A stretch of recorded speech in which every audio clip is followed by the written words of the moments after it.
আমাদের মধ্যে জাগরিত হোক, সেই অভিপ্রায়ে ভাগবতের এই বেসিক ব্যাপারটাকে নিয়ে আমি একটু আলোচনা করতে চাইছি। সেটি মহামুনি বশিষ্ঠ।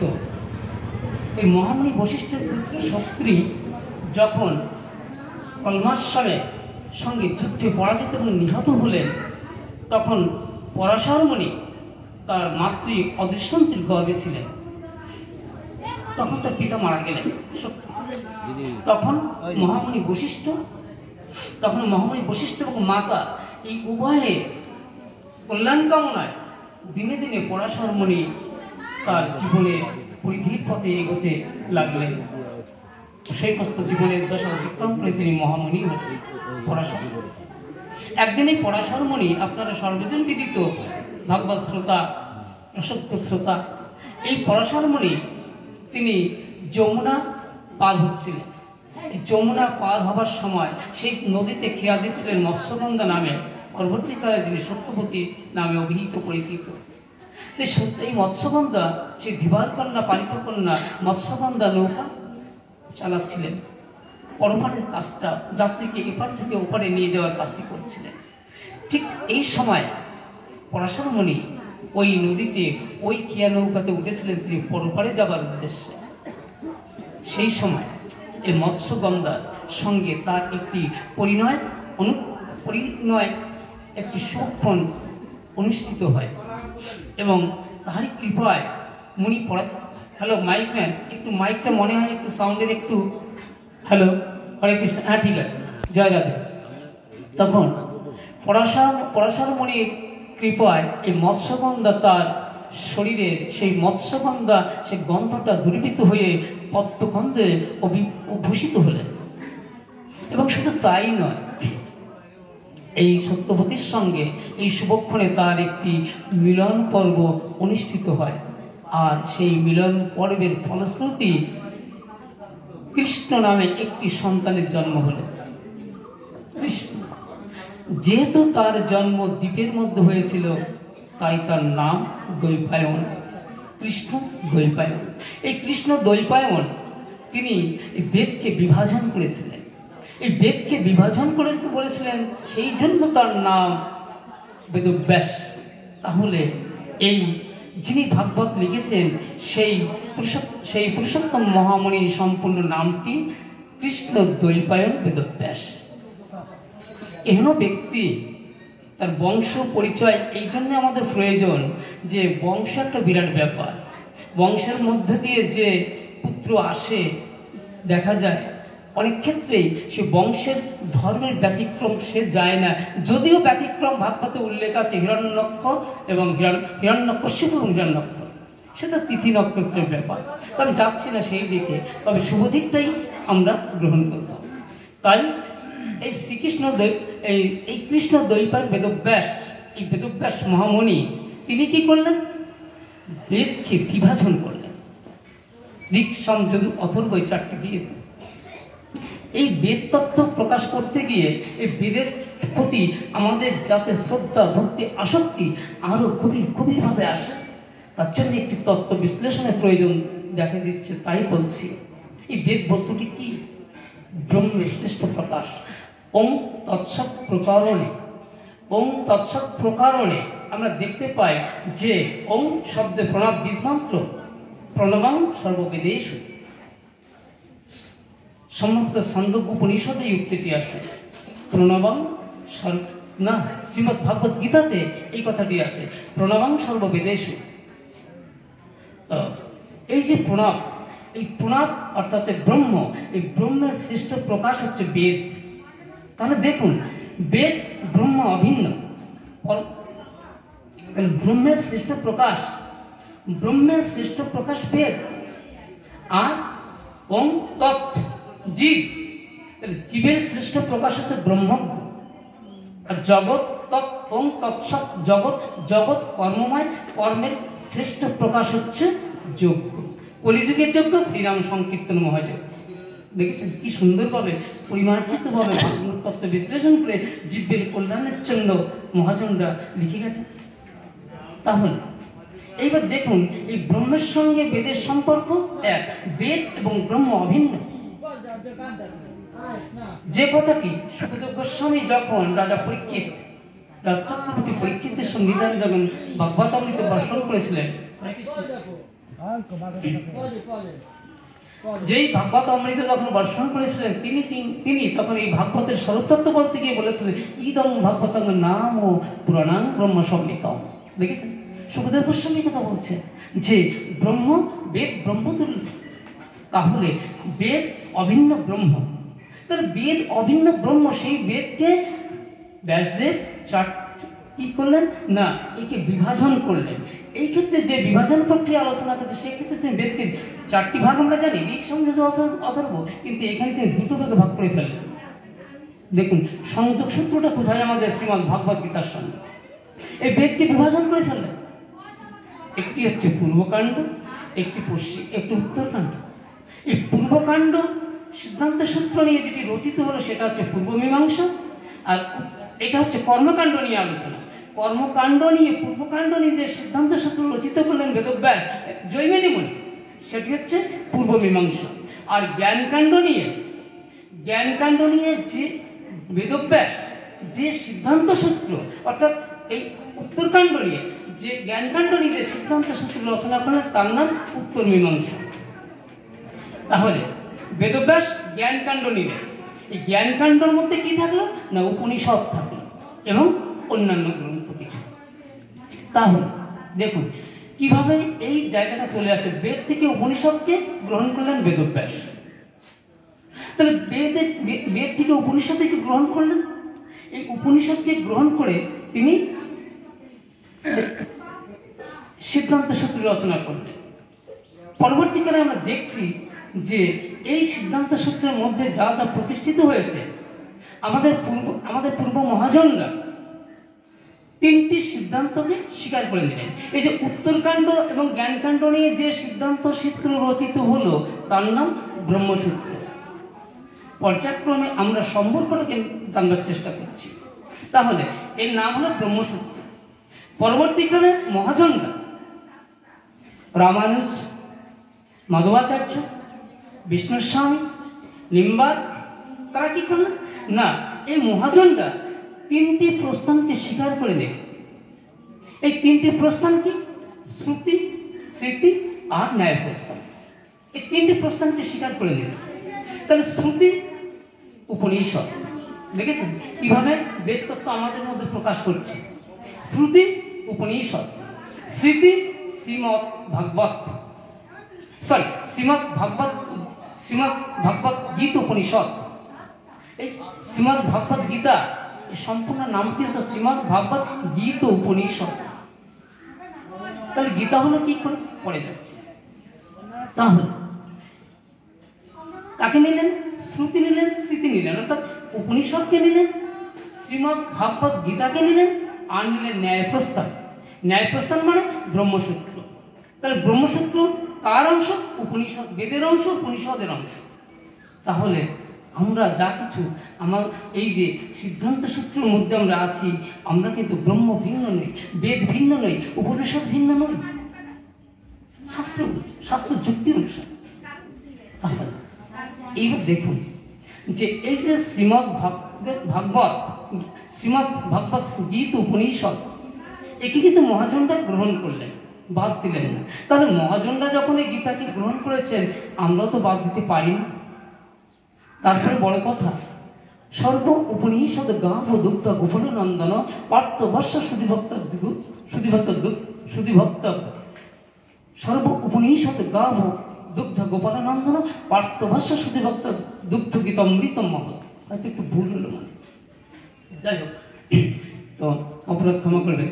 সর্ব উপনিষদ গাভ দুগ্ধ গোপাল নন্দন পার্থ বর্ষ সুধিভক্ত দুগ্ধ গীত অমৃতম মহৎ। তাহলে এই যে উপনিষদের দহন, এই শ্রীমৎ দহন বস্তুই হচ্ছে এই শ্রীমদ্ ভাগবত গীতা। তাহলে এই যে গীতা আমরা কোথা থেকে পেলাম না ভগবান শ্রীকৃষ্ণ। এই যে আরেকটি তত্ত্ব বলি যে এই গীতা, এই যে গীতা উপনিষদ, গীতা শ্রীমদ্ ভাগবত গীতার সম্পূর্ণ নাম শ্রীমদ্ ভাগবত গীতা উপনিষদ। এটাকে গীত বলা হলো। গীত শব্দের অর্থ গান। এই গানটি কে গেয়েছিলেন? ভগবান শ্রীকৃষ্ণ গেয়েছিলেন। কোথায় গেয়েছিলেন? কুরুক্ষেত্রের রণাঙ্গনে। কে শুনেছিলেন? না, অর্জুনকে শুনিয়েছিলেন। তাহলে এই গান, গীতা মাতৃস্বরূপ হলো কি করে? না, এই গীত গানের সঙ্গে আকার যুক্ত হয়ে এই গানটি মাতৃস্বরূপা শ্রীমদ্ ভাগবত গীতা হিসাবে আমাদের কাছে আমরা গ্রহণ করেছি, আমরা নিয়েছি, মস্তকে ধারণ করেছি, আমরা ভগবানের কৃপা হিসাবে নিয়েছি। এই হচ্ছে গীতা। তাহলে যে তত্ত্ব ভগবানের মুখ নিঃসৃত বাণী, সেই তত্ত্ব আমাদের কত প্রয়োজন। আমরা বৈষ্ণব সমাজে নয়, সমাজের জীবের আলোচনায়, কিছু মানুষের আলোচনায় আমরা শুনি যে এই ভাগবত এবং গীতা অনেকে এই বিষয়, এই ভাগবত দুটোকে তারা যথাযথ মর্যাদা দিতে একটু ক্ষুণ্ণতা প্রকাশ করে যে এটা তেমন কিছু নয়। কিন্তু আমরা যারা ভক্ত, আমরা যারা ভগবানের ভক্ত, গৌরহরির ভক্ত, সাধুগুরু বৈষ্ণব, আমরা তো আর জানলাম এই গীত উপনিষদ কি বলছেন না, গীতা সুগীতা কর্তব্যমান নইয়া শাস্ত্র বিস্তরায়া যা স্বয়ং পদ্ম নবস্য মুখ পদ্মে নিঃসৃতা। এই গীতাকে তাহলে আমরা কিভাবে পেলাম? না, এটি হচ্ছে ভগবান শ্রীকৃষ্ণের মুখ নিঃসৃত বাণী। তাহলে এই গীতার শ্রেষ্ঠত্ব কি? না, গীতার শ্রেষ্ঠত্ব, গীতা গঙ্গা থেকে শ্রেষ্ঠ, গীতা গায়ত্রী থেকে শ্রেষ্ঠ, গীতা ব্রহ্ম থেকে শ্রেষ্ঠ। কারণ না, গঙ্গায় যিনি স্নাত হন, গঙ্গায় তিনি স্নান করেন, তিনি নিজে তার দেহের কোনো নাশ করতে পারেন, তিনি বিশুদ্ধ হন, শুদ্ধ হন। গঙ্গায় তিনি স্নান করেন শুধুমাত্র সেই ব্যক্তি। আর গীতা রূপ, এই গীতা রূপ অমৃতে যিনি স্নান করেন বা যারা স্নান করেন বা যিনি গীতামৃত পাঠ করেন, উভয়ে কিন্তু গীতামৃতে স্নাত হয়ে তারা কি হয়, তাদের এই কলুষময় দেহ দিনে দিনে পরম পবিত্র হয়ে ভগবৎ চরণে দর্শন যোগ্যতা লাভ করে।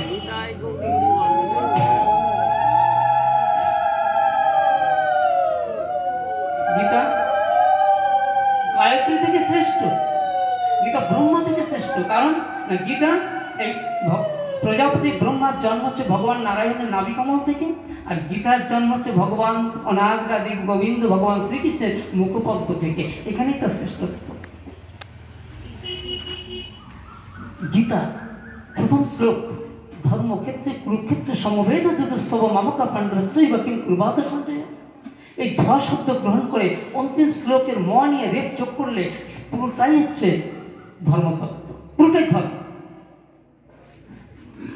দেখুন, এই গীতাকে যদি আমরা যথাযথভাবে গ্রহণ না করি, যদি যথাযথ মর্যাদা দিয়ে ব্যাকুলতার সঙ্গে হৃদয় দিয়ে যদি আমরা গ্রহণ না করি, গীতা তত্ত্ব আমরা বুঝতে পারবো না।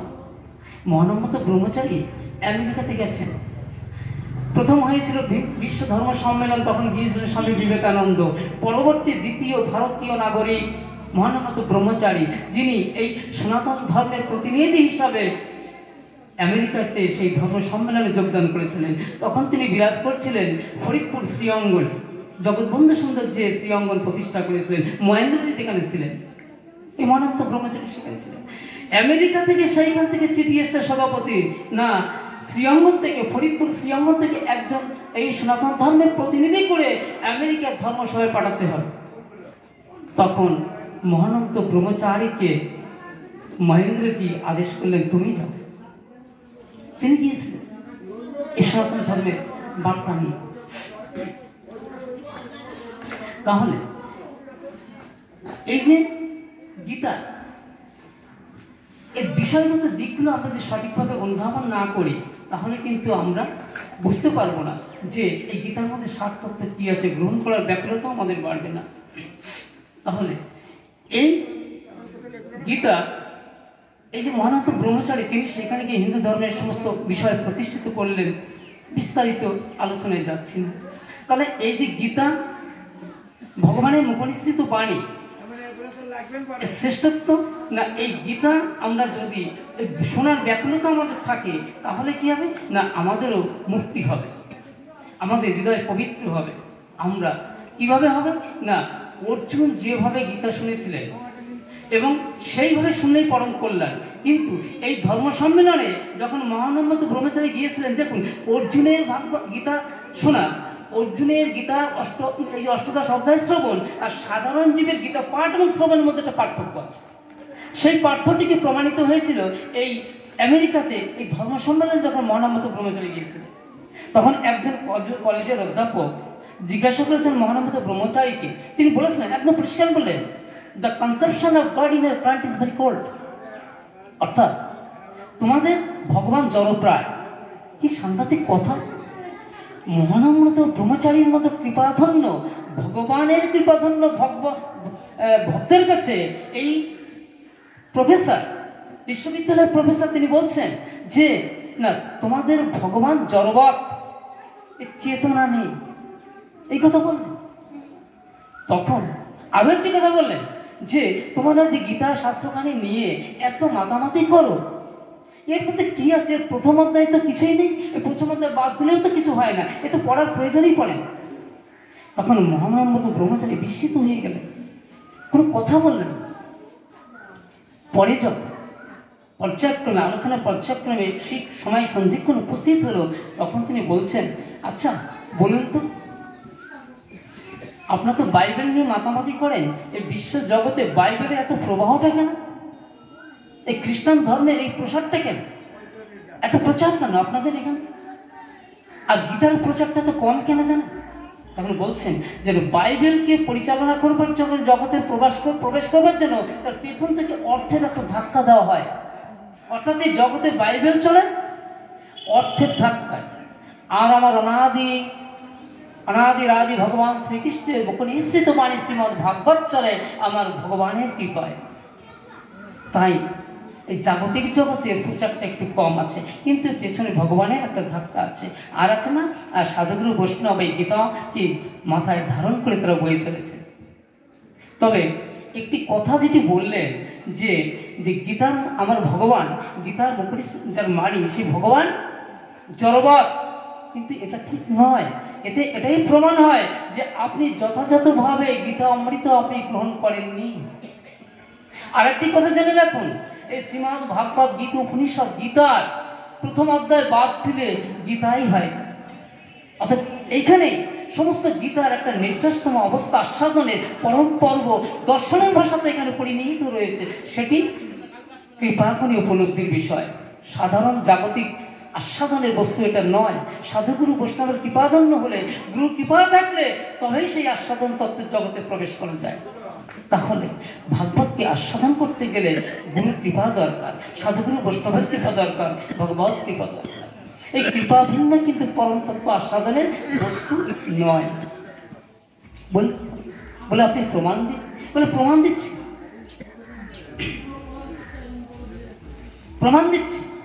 প্রমাণ দিয়ে বললেন, দেখুন যে এই ভগবত গীতার প্রথম অধ্যায়ে ভগবান শ্রীকৃষ্ণ রথখানি নিয়ে চলেছেন অর্জুনের যুদ্ধের সারথি।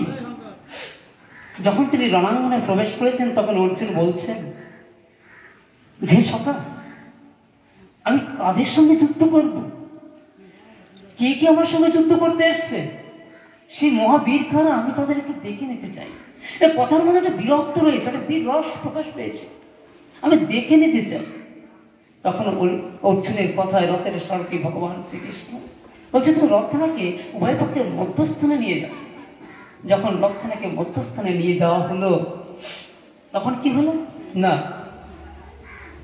বলছেন সমস্ত দিক অপোজিট দিকে, বিপরীত থেকে অবলম্বন করে তিনি দেখছেন সমস্ত জ্ঞাতি কুটুম্ব আত্মীয় স্বজন পরিজন আর সমস্ত গুরুজনবর্গ, অস্ত্রগুরু পিতামহ বিশ্বদেব, সমস্ত আত্মীয়বর্গ, জয়দ্র, অশ্বতম, চাঁদের প্রাতনমস্য ব্যক্তি যারা, বিশ্বদেব, তত্তুল্য, দ্রোণাচার্য, প্রাতনমস্য গুরুবর্গ, তাদের সঙ্গে যুদ্ধ করা, যাদের প্রাতনমস্য ব্যক্তি, যাদের প্রতিদিন তাদের নমস্কার করতে প্রাতে উঠে, তাদের সঙ্গে যুদ্ধ, তাদের অঙ্গে আঘাত, এহেন কাজ আমার দ্বারা কখনোই সম্ভব নয়।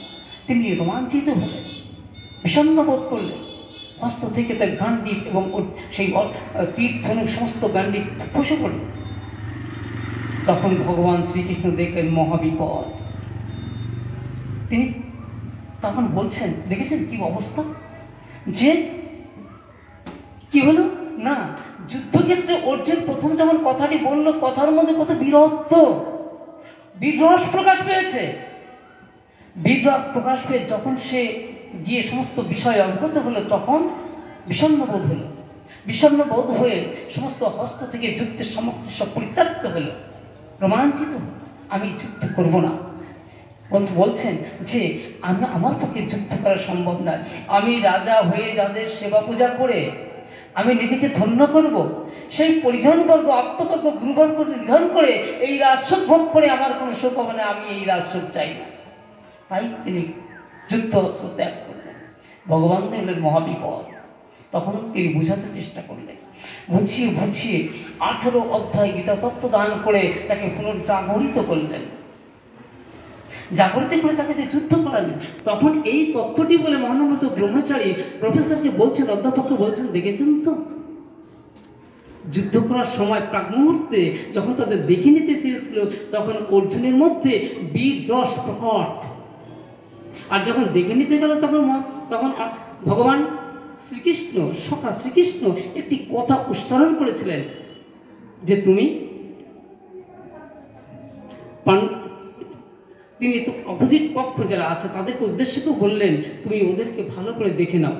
এই বলার মধ্যে তার একটা কৌতুক ছিল যে তোমার এরা কত আপনজন, সেই দিক নির্দেশন করে, সেই কৃপা শক্তি বর্ষণ করে অর্জুনের মধ্যে এই রোমাঞ্চ ভাবকে জাগ্রত করবার অভিপ্রায় সেই কৃপা দৃষ্টি বর্ষণ করে বলেছিলেন, তুমি ওদের দেখে নাও। তখন তিনি দেখতে গিয়েই বিপদগ্রস্ত হয়ে গেলেন। তাহলে এই যে বিপদগ্রস্ত হওয়া অর্থই কি হলো না, এই সেই বীর রসটি মুহূর্তের মধ্যে ভগবানের কৃপা শক্তিতে সেই অর্জুনের বীর রস করুণ রসে পরিণত হয়ে গেল। এই যে রসের পার্থক্য, এই কাজটি কে ঘটালো? অধ্যাপককে জিজ্ঞাসা করলেন যে বীর রস অর্জুন আমি দেখে নেব, আর পরক্ষণেই বলছেন আমি যুদ্ধ করবো না, একেবারে ননির পুতুল হয়ে গেল। এত বড় বীর অর্জুন, দ্রোণাচার্য শিষ্য, যার সমগ্র বীর কুরুপাণ্ডবের মধ্যে খুব কম সংখ্যায় আছে। এত বড় বীর হলো বীর, ভগবানের একটি সূক্ষ্ম কথার অন্তর্দৃষ্টি প্রক্রিয়ায় এই বীর অর্জুন করুণ রসে পরিণত হয়ে গেল, ননির পুতুল হয়ে গেল। তখন বললেন, দেখলেন তো এই কাজটি কে করালো বলুন তো? বলছেন এই কাজটা যে আলোচনা পর্যায়ে বোঝা যাচ্ছে তোমার ভগবান শ্রীকৃষ্ণ, তোমার সখা অর্জুনের সখাই এই কাজটি করালো। তাহলে বুঝলেন তো ভগবান আছে, ভগবান জড়বৎ নয়। জাগতিক জগতে আমাদের চেতনায় যদি এই তত্ত্ব সম্পর্কে এই চেতনা আসে যে ওই ভগবান যারা বৈষ্ণব সাধক, যে আরাধ্য তত্ত্ব, পরম তত্ত্ব ভগবান জড়বস্তু, গৌরহরি জড়বস্তু, নিত্যানন্দ জড়বস্তু, মহা মহা পাপে তারা অঙ্কে পড়ে যাবে, পাপের জগতে চলে যাবে। তাহলে এই যে ব্যতিক্রম রসের পার্থক্য ঘটালেন আমার সখা রূপী শ্রীকৃষ্ণ, শ্রীকৃষ্ণচন্দ্র।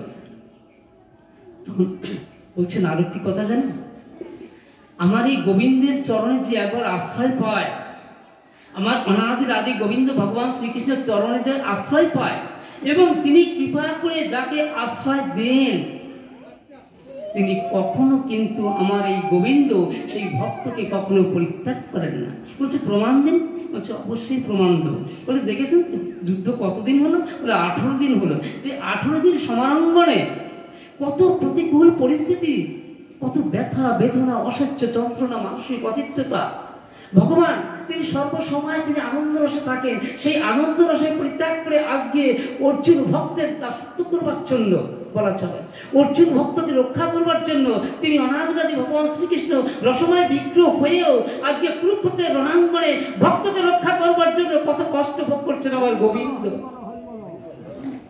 তিনি অচ্যুত, এই অর্জুন থেকে অনেকবার অচ্যুত বলে অভিনন্দন করেছেন, অভিষিক্ত করেছেন।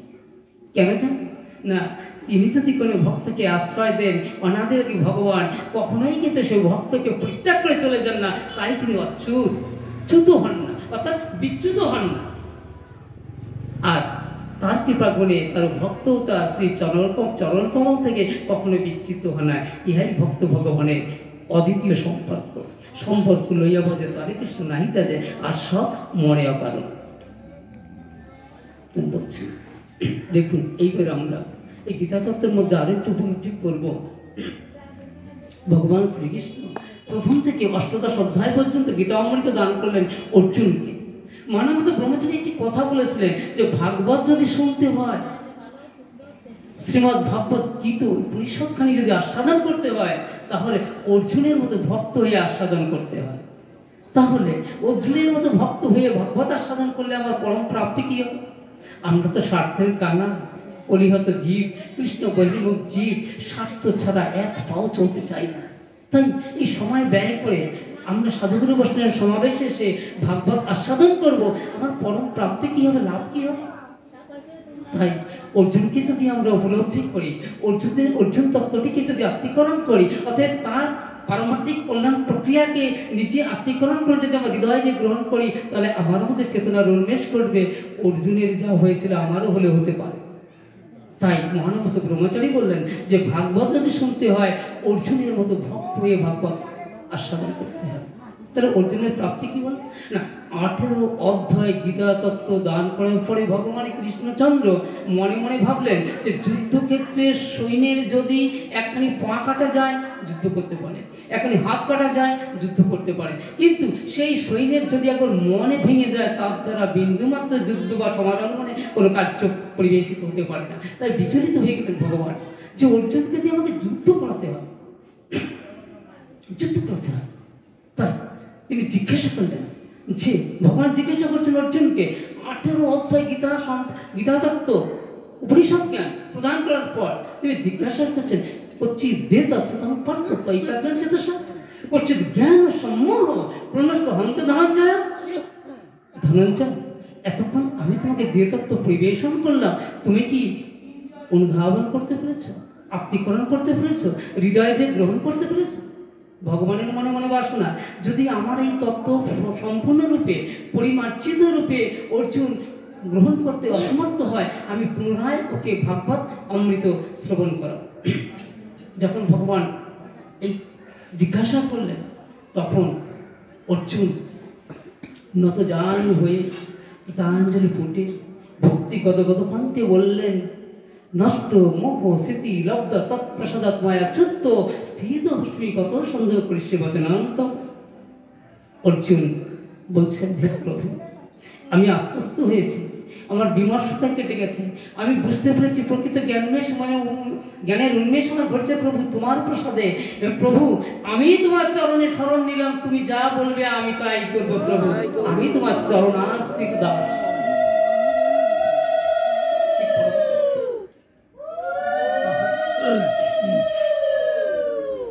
আজকে আমরা যদি দেখি, তাহলে এই যে 18 দিন যুদ্ধ যে সম্পূর্ণ হলো, এই যুদ্ধের ফলটা কি হয়েছে, এই যুদ্ধের ফলটাতে কি হবে, এই বিমর্ষতামূলক উপলব্ধি তীরে উপনীত হবার অভিপ্রায় রাজধানীতে বসে অন্ধ রাজা ধৃতরাষ্ট্র সঞ্জয়কে জিজ্ঞাসা করলেন, আচ্ছা একটু পরেই তো যুদ্ধ শুরু হবে সঞ্জয়, আচ্ছা বলো তো সবকিছু দেখে তোমার কি মনে হয় এই যুদ্ধের ফলশ্রুতিটা কি হতে পারে? তখন ভক্ত সঞ্জয়, নির্ভীক সঞ্জয় দীপ্ত কণ্ঠে, বীরের কণ্ঠে ঘোষণা করলেন, বিন্দু মাত্র কুণ্ঠাবোধ করলেন না, ভীত হলেন না।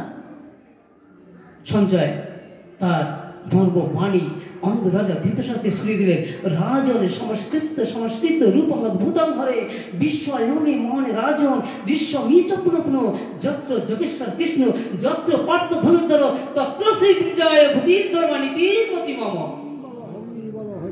বলছে, রাজা আমার অন্তর কি বলছে জানেন? বলছেন, যেখানে পার্থর মতো ধনুর্ধর রয়েছে, যেখানে যোগেশ্বর কৃষ্ণ রয়েছেন, ভগবান কৃষ্ণ যেখানে রয়েছেন, সেই পক্ষে জয় শ্রী সবকিছু নিহিত আছে, সবকিছু সেখানে পরিবেষ্টিত আছে। অতএব ভগবান কৃষ্ণ যেখানে রয়েছেন, শ্রী সৌন্দর্য জয় সেই পক্ষেরই হবে, এবং এটাই আমার ধ্রুব বিশ্বাস। অতএব পাণ্ডব পক্ষের জয় হবে, যেহেতু ভগবানের আশ্রিত তারা। আমরা এতক্ষণ ভাগবত প্রক্রিয়ার মধ্যে দিয়ে, ভাগবত তত্ত্ব আলোচনার মধ্যে দিয়ে আমাদের আস্বাদন তত্ত্ব, এই কলিহত জীব অর্জুনের মতো হৃদয় দিয়ে যদি, ভক্তি দিয়ে যদি আমাদেরকে এই ভগবৎ চরণে, শ্রীকৃষ্ণের চরণে যদি অর্জুনের মতো আত্মসমর্পণ করতে পারি, তাহলে আমাদের জীবন যুদ্ধের সমরাঙ্গনে আমরা জয়ী হয়ে ভক্তগণের দাসত্ব করে জীবনকে ধন্য করতে পারবো। নিতাই গৌর হরি বল, হরি বল, হরি বল।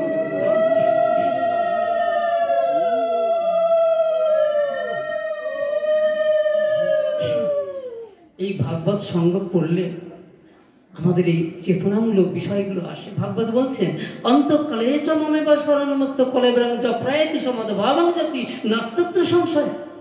এর পরম তত্ত্ব জানবার তো আর কোথাও জায়গা নেই, এই সাধুচরণের আসলে পরে তবেই জানা যাবে। তাই তো নরোত্তম ঠাকুর বললেন, অপাকৃতি দ্রুতং সেবা সঙ্গে জয়তপি দোষে বিস্তরতেষু নৃণাং বৈষ্ণব সঙ্গ। বৈষ্ণবের সঙ্গ বলে পাপ মুক্তি ঘটে, ইহাতে সর্বৈষ্ণী জীবভাগ্য বটে। 10 লাখ পরে জীব বৈষ্ণবের ছবি চণ্ডাল দেবতা হয়, নিকৃষ্টতম মহিলাও হয়ে যায় দেবী। হরিদাসের কৃপা গুণে হীরানটি মহাসাধিকা হয়ে গেলেন, বৈষ্ণবী হয়ে গেলেন।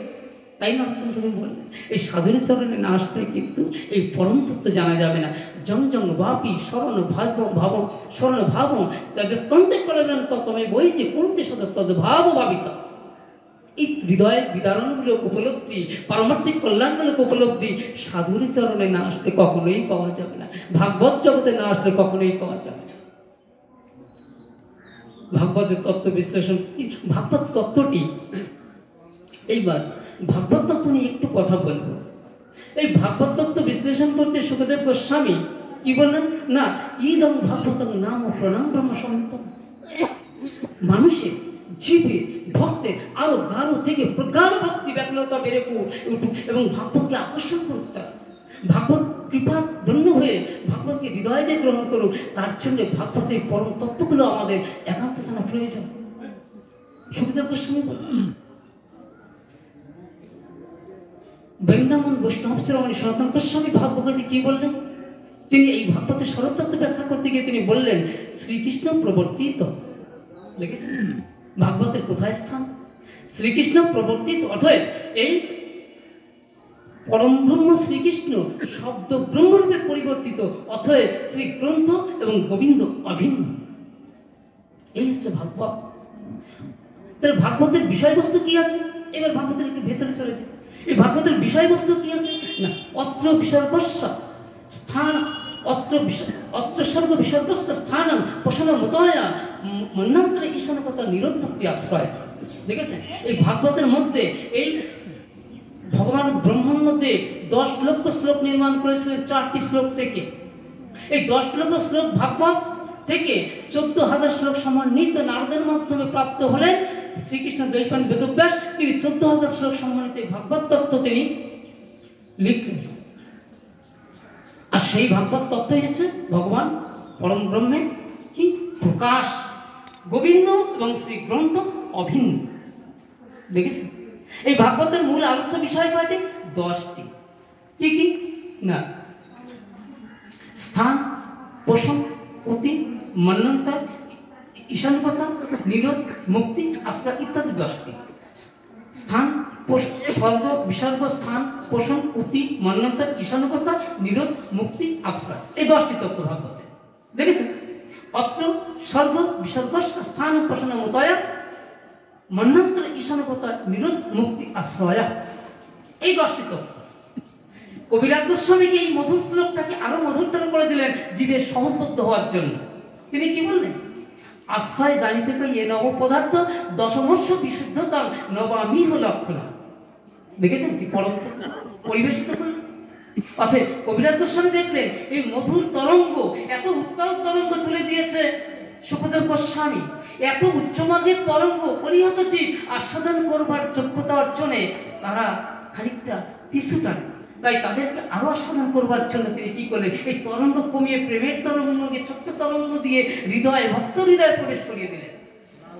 আর এই তরঙ্গকে চরমভাবে উপলব্ধি করবার জন্য আবার গৌর হরি কি করলেন না, তিনি বললেন এই ভাগবত তত্ত্ব তোমরা যে উপলব্ধি করবে সাধু সঙ্গে গিয়ে, তার জন্য তোমাদের আমি একটি উপদেশ দিয়ে যাচ্ছি না। তিনি কি বললেন, চৈতন্য চরিতামৃতে কবিরাজ গোস্বামী আস্বাদন দিলেন, শ্রেতং শ্রেতং নিত্যং গীতং গীতং মুদা চিন্তত্যং চিন্তত্যং ভক্ত চৈতন্য চৈতন্যমৃত। বলছেন না, একদিন নয়, একদিন ভাগবত সঙ্গ করো না, পুনঃ পুনঃ শ্রবণ করো, পুনঃ পুনঃ কীর্তন করো, পুনঃ পুনঃ মনন করো। মনন করতে করতে করতে করতে এই হৃদয় কলুষতা মুক্ত হয়ে যাবে। তাই নৈমিষারণ্যে সুতমণি যখন এই ভাগবত অমৃত বর্ষণ করেছিলেন 60,000 মনীষী, 12 বছর ধরে যে যজ্ঞটি ছিল, রাজসমাজ যজ্ঞ পরিবেশিত হয়েছিল, সেই যজ্ঞের 6টি প্রশ্নের মধ্যে প্রধান প্রশ্ন ছিল আমরা আলো পাবো কোথায়। তাহলে আমরা বললাম আমরা স্বার্থের কামান, আমিও তাহলে সময় ব্যয় করবো ভাগবত শুনে আমার প্রাপ্তি কি হবে? তার উত্তর ভাগবত নিজেই দিলেন। সেই উত্তর অপেক্ষায় থাকার জন্য, উত্তর পাওয়ার জন্য, মানুষকে ধীরস্থ করবার জন্য, শান্ত করবার জন্য নরোত্তম ঠাকুর তার ভাগবতে বললেন, বিচার করিয়া মনে ভক্তিরস আস্বাদনে মধ্যস্থ শ্রী ভাগবত পুরাণ। সিদ্ধান্ত অপেক্ষা করুন, ধৈর্য ধরুন, শান্ত হন, স্বাভাবিক হন, আপনার মনের প্রশ্নের উত্তর আপনি পেয়ে যাবেন।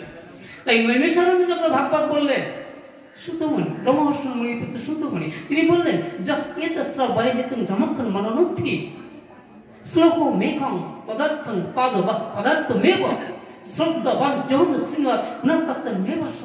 আপনার প্রশ্নের সমাধান করে দিলেন, যে বলছেন যে যিনি ভাগবত পাঠ করবেন আর যে ভক্তরা এই সুধামৃত পান করবেন, এই সুধামৃত পান করতে করতে যদি একটি শ্লোক শ্রবণ করেন, একটি শ্লোকের অর্ধ শ্রবণ করেন, একটি পাদ শ্রবণ করেন বা পদার্থ শ্রবণ করেন, ভক্তি হৃদয়ে, ব্যাকুলতা হৃদয়ে যদি শ্রবণ করেন, তাহলে এই পাপময় দেহের কলুষ দিনে দিনে নাশ হয়ে, কলুষ মুক্ত হয়ে, এই দেহ বিশুদ্ধ হয়ে একবার এই ভক্ত ভগবৎ চরণ দর্শনের যোগ্যতা লাভ করবে। ভাগবত একটি বড় বার্তা নিয়ে এসেছে, বেদান্ত একটি বার্তা নিয়ে এসেছে, বেদান্ত দর্শনিক বার্তা নিয়ে এসেছে। বেদান্ত বলছেন শ্রীমন্ত বিশ্বমৃতস্য পুত্রা, ওই অমৃতের পুত্রমাত্র শ্রবণ করো, নালতে সুখ মস্তি যতই তোমার সুখ। বলছেন যে হে অমৃতময় জীব, তোমরা এত কষ্ট পাওয়া কেন জানো, এত দুঃখ পাওয়া কেন জানো?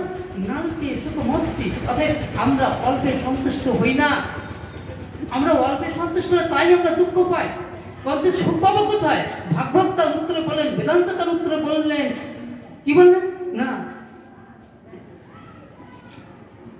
বলছে যতই ভ্রমণ তৎসুখম। অর্থাৎ তুমি যখন চিন্তা করতে করতে, পারমার্থিক কল্যাণ চিন্তা করতে করতে, গুরু কৃপা ধন্য হয়ে, সাধুগুরু বৈষ্ণবের কৃপা ধন্য হয়ে যখন তুমি এই ব্রহ্মের সঙ্গে তোমার সম্বন্ধ তৈরি হয়ে যাবে, তখন তুমি এই জীবের দশা, জীবদশার যে কলুষ, জীবদশার যে কষ্ট, তিতাবের জ্বালা, এ তুমি মুক্ত হয়ে যাবে। তখন তুমি পরম ব্রহ্মের সঙ্গে সংযুক্ত হয়ে পরমানন্দে বিরাজ করবে। তাই ঋগ্বেদের শ্লোককে বললেন, সুরিদাং সর্বভূতানাং তমাং শান্তি বিচ্ছতি। না, এই সুরিদাং সর্বভূতানাং তমাং শান্তি বিচ্ছতি মধুবত হৃদয়ে তো মধু খরন্তি সিন্ধুবত। অথবা এই মধু ব্রহ্মের সঙ্গে যদি তোমার একবার যোগসূত্র তৈরি হয়ে যায়, তাই তিতাব যারা তোমাকে দহন দিতে পারবে না। অর্থাৎ মধু ব্রহ্মের সঙ্গে যুক্ত থেকে তুমি পরমানন্দে বিরাজ করবে। তাই তো সাধু, তাই তো গুরু ভজন, তাই তো সাধু ভজন, তাই নরোত্তম ঠাকুর তার ভাগবতে বললেন, শাস্ত্র সাধু শাস্ত্র গুরুবাক্য হৃদয়ে পড়িয়া ঐক্য সতত ভাসিব প্রেম মাঝারে। আহারে, প্রেমের বাজারে বিরাজ করতে গেলে প্রেম মাঝারে হৃদয়ের মধ্যে প্রেম উত্থলিত হয়ে এসে প্রেমানন্দে নিজে ভাসবো। আমার সমস্ত সাধুগুরু বৈষ্ণবের মধ্যে থেকে আমি সবাইকে প্রেমানন্দে ভাসিয়ে নিয়ে যাবো। তাহলে আমার অবলম্বন কি? নরোত্তম ঠাকুর বললেন, না, এই মাধ্যম হচ্ছে শ্রেষ্ঠ মাধ্যম। এই মাধ্যমে যদি কেউ অবগাহন করে, তার হৃদয় প্রেমানন্দের তরঙ্গে উঠবে, হৃদয় প্রেমানন্দের তরঙ্গে উঠে প্রেমানন্দে ভাসতে ভাসতে জগতিক লীলা শেষ করে সে অনাদি ভগবান শ্রীকৃষ্ণ বিষ্ণুর ধামে গিয়ে সে পরমানন্দে ভগবানের দাসত্ব করতে পারবে। তাই সম্পর্ক লইয়া ভজ তারে কৃষ্ণ নাহিত যার সব মরে। বেদান্ত দর্শন করলেন, দেখুন ভাগবতের কি দৃষ্টান্ত, ব্রহ্মবিদ ব্রহ্মৈব ভবতি। তাহলে এই উপলব্ধিগুলো যদি আমাদের ভাগবতীয় তত্ত্বের মধ্যে দিয়ে আমাদের হৃদয়ঙ্গম করতে পারি, আমরা কতটা আনন্দ পেতে পারি, কতটা আমাদের ব্যথাহত হৃদয়কে প্রশমিত করবার পথ খুঁজে পেতে পারি। বলছেন ব্রহ্মবিদ ব্রহ্মৈব ভবতি, অথবা এই জীব সাধন করতে করতে সে ব্রহ্মভূত হয়ে যেতে পারে। হরে কৃষ্ণ, একটু আস্তে কথা বলবেন। ভাগবত একটি বিশেষ বার্তা নিয়ে এসেছে। কি বার্তা? না, পরম বার্তা নিয়ে এসেছে। তাই ভাগবতের মধ্যে এই বার্তাটি কি, পরম বার্তা কি? ভাগবতে তত্ত্ব বিশ্লেষণ বলছেন, মানুষ তার পারমার্থিক কল্যাণের জন্য যে ক্রিয়াটি করে সেটা হচ্ছে সাধন। সাধন মানুষ সাধনা করে, আর ভগবানও কিন্তু সাধনা করে। এই ভগবান সাধনা, মানুষ আর ভগবানের সাধনার মধ্যে নামেরও পার্থক্য আছে আর ক্রিয়াভূমিরও পার্থক্য আছে। দেখুন কি মর্মান্তিক কথা, হৃদয় বিদারী কথা, যে মানুষ সাধনা করে, ভগবানও সাধনা করে। মানুষের সাধনা, মানুষ সাধনা করে কি হয় না, মানুষ সাধনা করতে করতে তার উপরে উঠে যায়, আর ভগবান সাধনা করতে করতে নিচে নেমে আসেন। মানুষের সাধন, মানুষের পারমার্থিক কল্যাণ ক্রিয়াকর্ম সাধনা, আর ভগবানের সাধনার নাম হচ্ছে করুণা। ভগবান এই মানুষ সাধন ভাষণ করতে করতে সাধনায় উপরে উঠে যায়, আর ভগবান জীবের প্রতি, জাগতিক জীবের প্রতি করুণা করে তিনি সেই গোলক বৃন্দাবন থেকে তিনি প্রেমানন্দে সেই বিহারভূমি থেকে আস্তে আস্তে তিনি একবারে নিকটে চলে আসলেন। একবারে যমুনা পুলিনে সেই বৃন্দাবন কদম্বকেরই মূলে একবার বংশী করে তিনি চলে এসেছেন।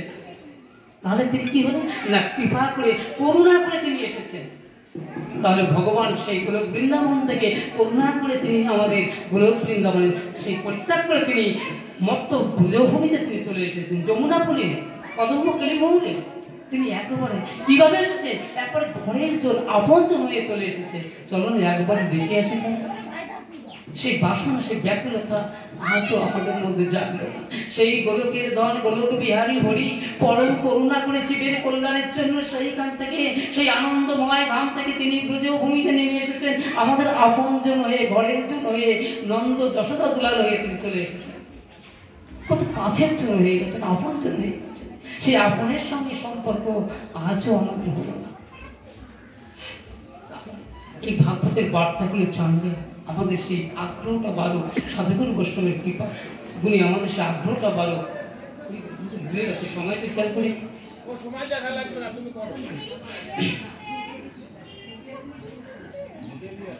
আমাদের এই সেই আগ্রহটা বাড়ো।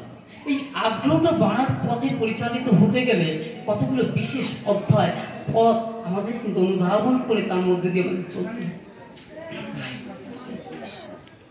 গোলক বৃন্দাবনে দেখুন মহাজন বলছেন, সে গোলক বৃন্দাবনে কি অদ্ভুত প্রেম মাধুর্য বর্ণনা। যদি কোনো আমাদের ভাগ্যে কোনোদিন ঘটে, আমার ভাগ্যে ঘটে, এই প্রেমময় মাধুর্য লীলার যে বর্ণনা, রসতত্ত্ব বিশ্লেষণ আমার মধ্যে তো সম্ভব। যদি আপনারা কৃপা করবেন সেই পরম ভক্তের মুখে যদি কোনো এই মাধুর্য লীলা আস্বাদন করতে পারে, সেই দিন মনে অনেক অনেক ভালো লাগবে। সে আপনাদের কৃপা ভিন্ন সম্ভব নয়। তাই বলছেন, দেখুন মহাজন বলছেন যে গোলক বৃন্দাবনে তিনি কত মাধুর্যমণ্ডিত।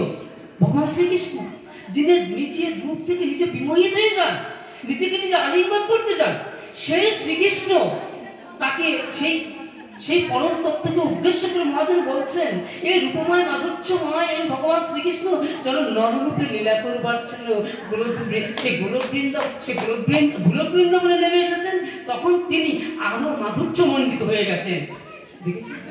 আহারে গোলক বৃন্দাবনে কি মধুময় মাধুর্য নিয়ে তিনি আছেন, আর যখন এই গোলক বৃন্দাবনে তিনি এসেছেন তিনি নাকি আরো মাধুর্যমণ্ডিত হয়ে গেছেন। তাহলে সেই মাধুর্যমণ্ডিত রূপ তো ব্রজের গোপীরা দর্শন করে ধন্য হয়েছে, ব্রজবাসীরা ব্রজের আকারটা দেখে ধন্য হয়েছে। আমাদের ভাগ্যে হলো না, সেই আনা হলো, সেই আকাঙ্ক্ষা ব্যাকুলতা আমাদের মধ্যে আসা দরকার। আমার মনে হয় ভগবত চরণের ব্যাকুলতা কখনো বিফল হয় না। আমার হরিদাস হরিপদ বাবাজি অনেক অনেক মর্ম বিদারী কথা বলে গেছেন। আমি শুনছিলাম এইভাবে সুন্দরভাবে শান্ত মনে ভাগবত শ্রবণে সৌভাগ্য হয় না, উদয়স্ত পরিশ্রম করতে হয়। তাই যাই খুব ভালো লাগছিল এই যে মাধুর্য তত্ত্ব আস্বাদন, এই যে ব্যাকুলতা আমার মধ্যে আজও জাগবে না। তাই ব্যাকুলতা যেন আমার জাগে, আপনাদের চরণে আমার এই কৃপা, এই প্রার্থনা। আজকে এই ব্যাকুলতা থাকলে যে ভগবত প্রাপ্তি হয়, ভাগবতে তার অনেক অনেক প্রমাণ আছে। সেই প্রমাণ না থাকলে নরোত্তম ঠাকুর বলতে পারতেন না বিচার করিয়া মনে ভক্তির আস্বাদনের মধ্যস্থ শ্রী ভাগবত পুরাণ। তাহলে আমার যদি মনে বাসনা থাকে, আমার মনে বাসনা থেকে ভগবত চরণে তার প্রাপ্তি একদিন হবেই। দেখুন আজকে সত্যি কথা আমাদের ভাগবত মনে হচ্ছে আমি কাকার চরণ ধরে আছি, ওই চরণ টিপা বলে যেন আমি ভাগবত বলতে পারছি। আমি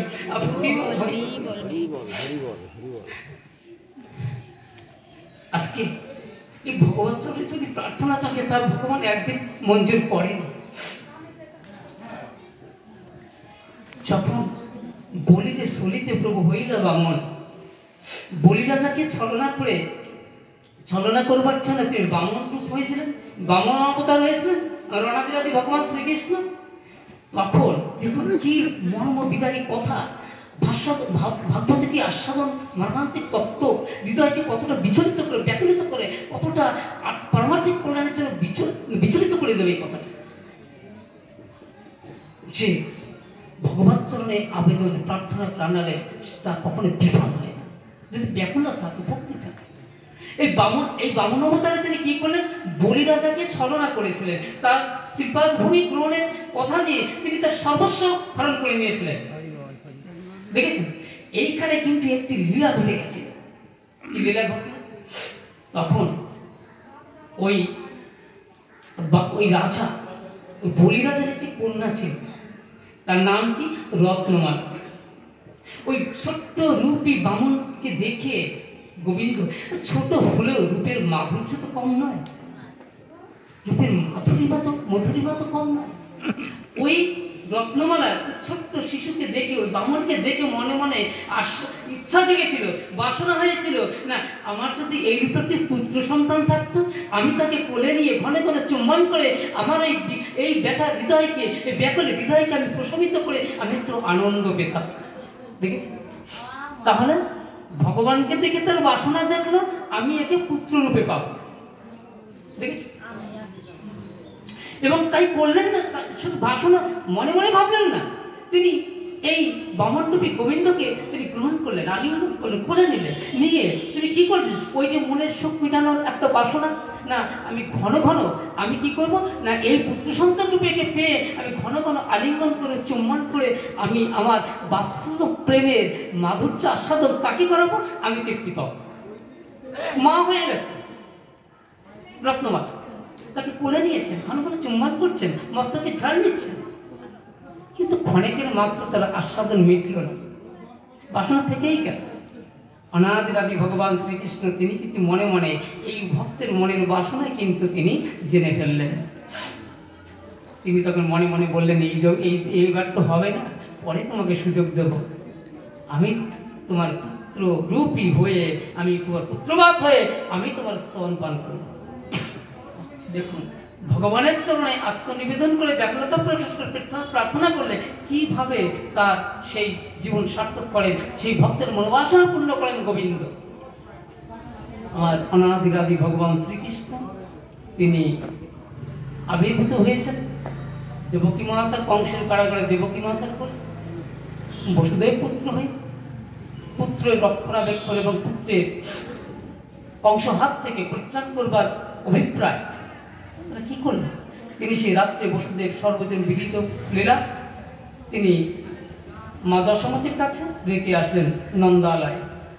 আচ্ছা, নন্দালয়ে যখন ভগবান শ্রীকৃষ্ণ বালরূপী গোপাল রূপে তিনি ছিলেন, তখন নন্দরাজ এবং মা যশোমতীর কিন্তু চিন্তার শেষ ছিল না, কখন যেন কে এসে তাকে সর্বনাশ করে, তার প্রাণহানি করে। কংসের চরের তো অভাব নেই, কংসের চরের অভাব নেই, যে কোনো মুহূর্তে তার প্রাণনাশ করতে, সর্বত্র সর্বক্ষণ তাকে নিয়ে চিন্তায় তটস্থ থাকতেন। কারণ বাৎসল্য প্রেমময়ী যশোমতী মাতা তিনি জানতেন, এ তো আমার গোপাল। ভগবান এই কথাটি তো তার চেতনায় আসেনি, তিনি অনন্ত শক্তিমান, তিনি বিশ্ব ব্রহ্মাণ্ডের অনন্ত করে বিশ্ব ব্রহ্মাণ্ডের মালিক অনাদির আদি ভগবান শ্রীকৃষ্ণ। এই রূপে তিনি তো কখনো ভাবতে পারেননি তাই না আমার গোপাল আমার সন্তান, এর এই ছোট বালকের কি ক্ষমতা আছে, তাকে রক্ষণাবেক্ষণের দায়িত্ব আমরা পিতামাতা আমাদের। এই রূপে সর্বক্ষণ তটস্থ থাকে। এদিকে কংস সমস্ত পাত্র মিত্র নিয়ে উপবেশন আছে রাজধানীতে, হঠাৎ আকাশবাণী শুনলেন, ওরে মূর্খ কংস, তুই মূর্খ, তুই জানিস না তোকে যে বধ করবে সে তো নন্দালয়ে রয়ে গেছে। রাত্রে তাকে এই নন্দালয়ে তার বিপদ মুক্ত করবার জন্য তাকে নন্দালয়ে মা যশোমতীর গৃহে রেখে এসেছে। এবং শুধু তাই নয়, সেখানে বলরাম ও রোহিণী নন্দনে আবির্ভূত হয়েছে, তোর মৃত্যু দিন আসন্ন। এই কথা শোনার সঙ্গে সঙ্গে কংস তো একেবারে চমৎকার চক্ষু স্ফারিত হয়ে গেছে। আমার মৃত্যু, আমি এত কৌশলগত অবস্থায় রেখেছি, সমস্ত বিষয় করে সমস্ত দিকে নজর রেখেছি, আমার মৃত্যু আসন্ন, আকাশবাণী হচ্ছে। সঙ্গে সঙ্গে তিনি উপায়ন্ত অবলম্বন করবার চেষ্টা করতে লাগলেন, কি করে আমি এই মৃত্যুর কবর হইতে নিজেকে নিস্তার করবো। আমি রাজা, আমি কংস, আমার অশেষ শক্তি, অনেক প্রচার। কিন্তু সে তো জানে না যে আমি অনাদিরাদি ভগবান শ্রীকৃষ্ণের কাছে কত তুচ্ছ মাত্র। কারণ ভগবত চিন্তা, ভগবত তত্ত্ব হৃদয়ে জাগরিত না হলে ভগবান কত মাধুর্য তত্ত্ব, ভগবান কত পরতত্ত্ব, পরম তত্ত্ব, ভগবান কত শক্তি তত্ত্ব, এই বিষয়ে কিন্তু জানা যায় না যদি কিনা ভগবান সম্বন্ধে, ভগবত তত্ত্ব সম্বন্ধে না ওয়াকিবহ হওয়া যায় না, জানে। তাই অন্ধ অংশ, সে তো জানে না। তাই বলছেন যে কোনো জেনে কোন প্রকারে না এই শিশুপুত্র গোপালকে নিধন করতে হবে। তখন ডাক্তার পুতনা, বোন, ভগ্নী, তত্ত্ব, ছলাবেলা কৌশল এতটাই করতে পারিস। আমি কংস, আমি অসুররাজ, আমিও জানি না তুই ছলনাময় বিদ্যায় এতটা পারদর্শী, তোকে উপায় করতে হবে। জেনে কোনো প্রকারে ওই গোপালকে তাকে নিধন করতে হবে। তুই যা, স্তনে কালকূট বিষ মাখিয়ে নিয়ে তাকে তুই নিধন কর। কংস আজ্ঞা করলেন। ভাতৃ আজ্ঞা পালনার্থে তখন কি করলেন পুতনা না, স্তনে কালকূট বিষ মাখিয়ে নিয়ে গিয়ে রূপ পরিবর্তন করে ব্রজ সুন্দরীদের মতো একজন রমণী হয়ে অপ্সরা, স্বর্গের অপ্সরা রূপ ধারণ করে তিনি ব্রজ পরিমণ্ডলে বিহর করছেন। আর দেখছেন কোনটা নন্দগৃহ, নন্দরাজের ধাম, আশ্রম। দেখতে দেখতে সুসজ্জিত, পরিমণ্ডিত, মাধুর্য মণ্ডিত আশ্রমটি দেখে, রাজপ্রাসাদ দেখে মনে মনে ভাবলেন এইটি হবে নন্দরাজার আগার রাজপ্রাসাদ। তিনি সমস্ত ব্রজবাসী সন্নিধানে অবগত হয়ে সুকৌশলে তিনি প্রবেশ করলেন মা যশোমতীর নিকট। বলছে, না হবে, তোর সন্তান কত সুন্দর, কত রূপময়, মাধুর্যময়, আহারে বলে দিলে মনে হয় দেহখানি শীতল হয়ে যায়। দেন আমাকে একটু বলে, আহ কি সুন্দর। এইভাবে বলে বলে তাকে ভুলিয়ে ভারিয়ে মা যশোমতী দেখছেন, না না, এ তো খারাপ কেউ হতে পারে না, এ তো মনে হয় ব্রজমণ্ডলে বসবাসকারী কোনো গোপী মাতা, কোনো ব্রজমা।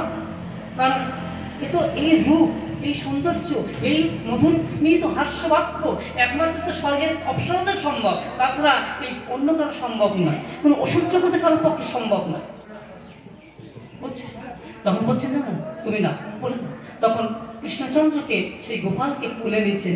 কোলে নিয়ে যখন এইভাবে কথা বলতে বলতে যখন দেখছেন যে একটা শান্ত একটু পরিবেশ পেয়ে গেছেন, যশোমতি সেখানে নেই, তখন তিনি কি করলেন, সেই কালকূট বিষ মাখানো স্তন গোপালের মুখে প্রবেশ করালেন। যখন প্রবেশ করালেন, অন্তর্যামী ভগবান তো সবই জানেন, তখন কি করলেন না, তখন তিনি সেই স্তন থেকে দুগ্ধ নিঃসরণ করবার জন্য টান দিলেন। এক টানে তার জীবনকে সংহার করে তাকে এক ব্রজমণ্ডলের বাইরে নিক্ষিপ্ত করে দিলেন শিশুপুত্র গোপাল। তখন শব্দ ধৃত হলো, বিকট চিৎকার।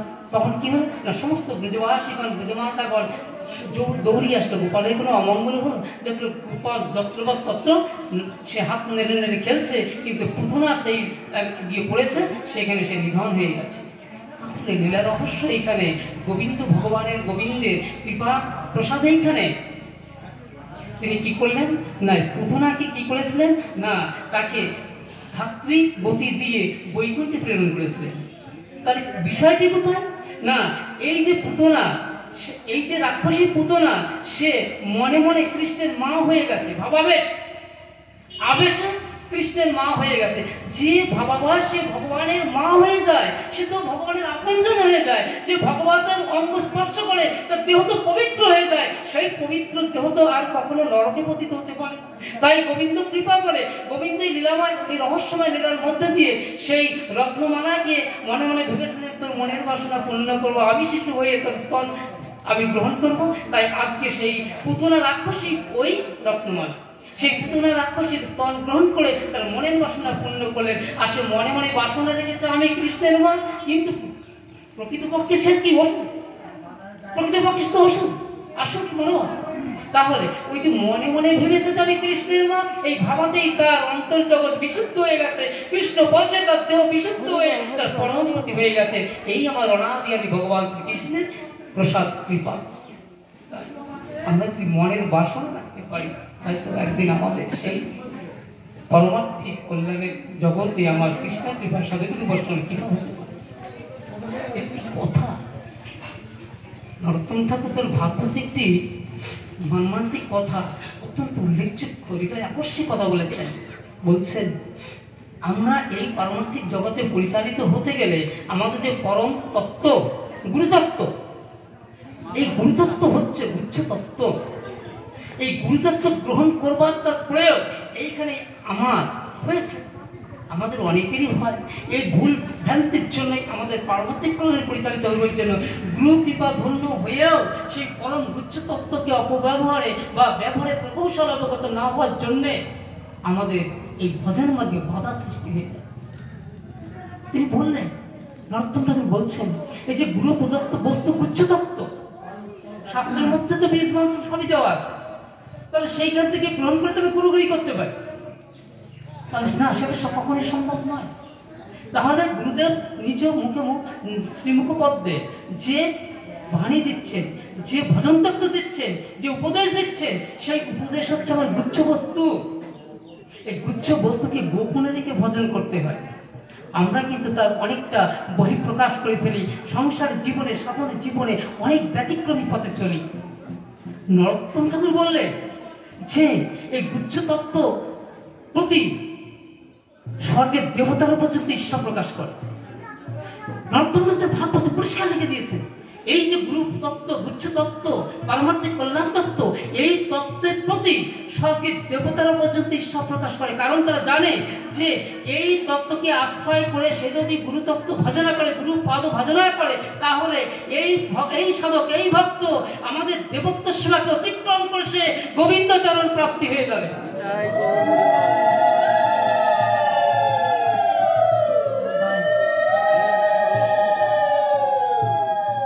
তাই স্বর্গের দেবতারা পর্যন্ত এই গুচ্ছ গুরুতত্ত্বকে ঈর্ষান্বিত করে। তাই ভজন সাধন গোপনে করতে হবে।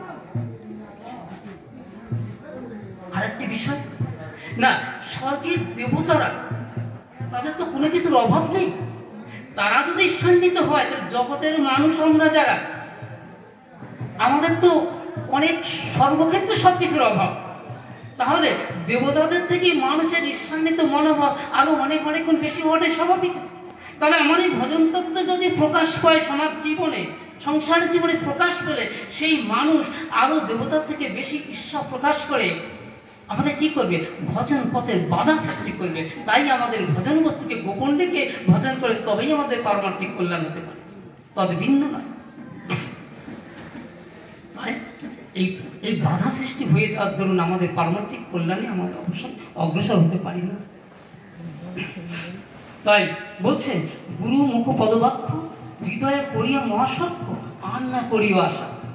দেখেছি কি বলছেন?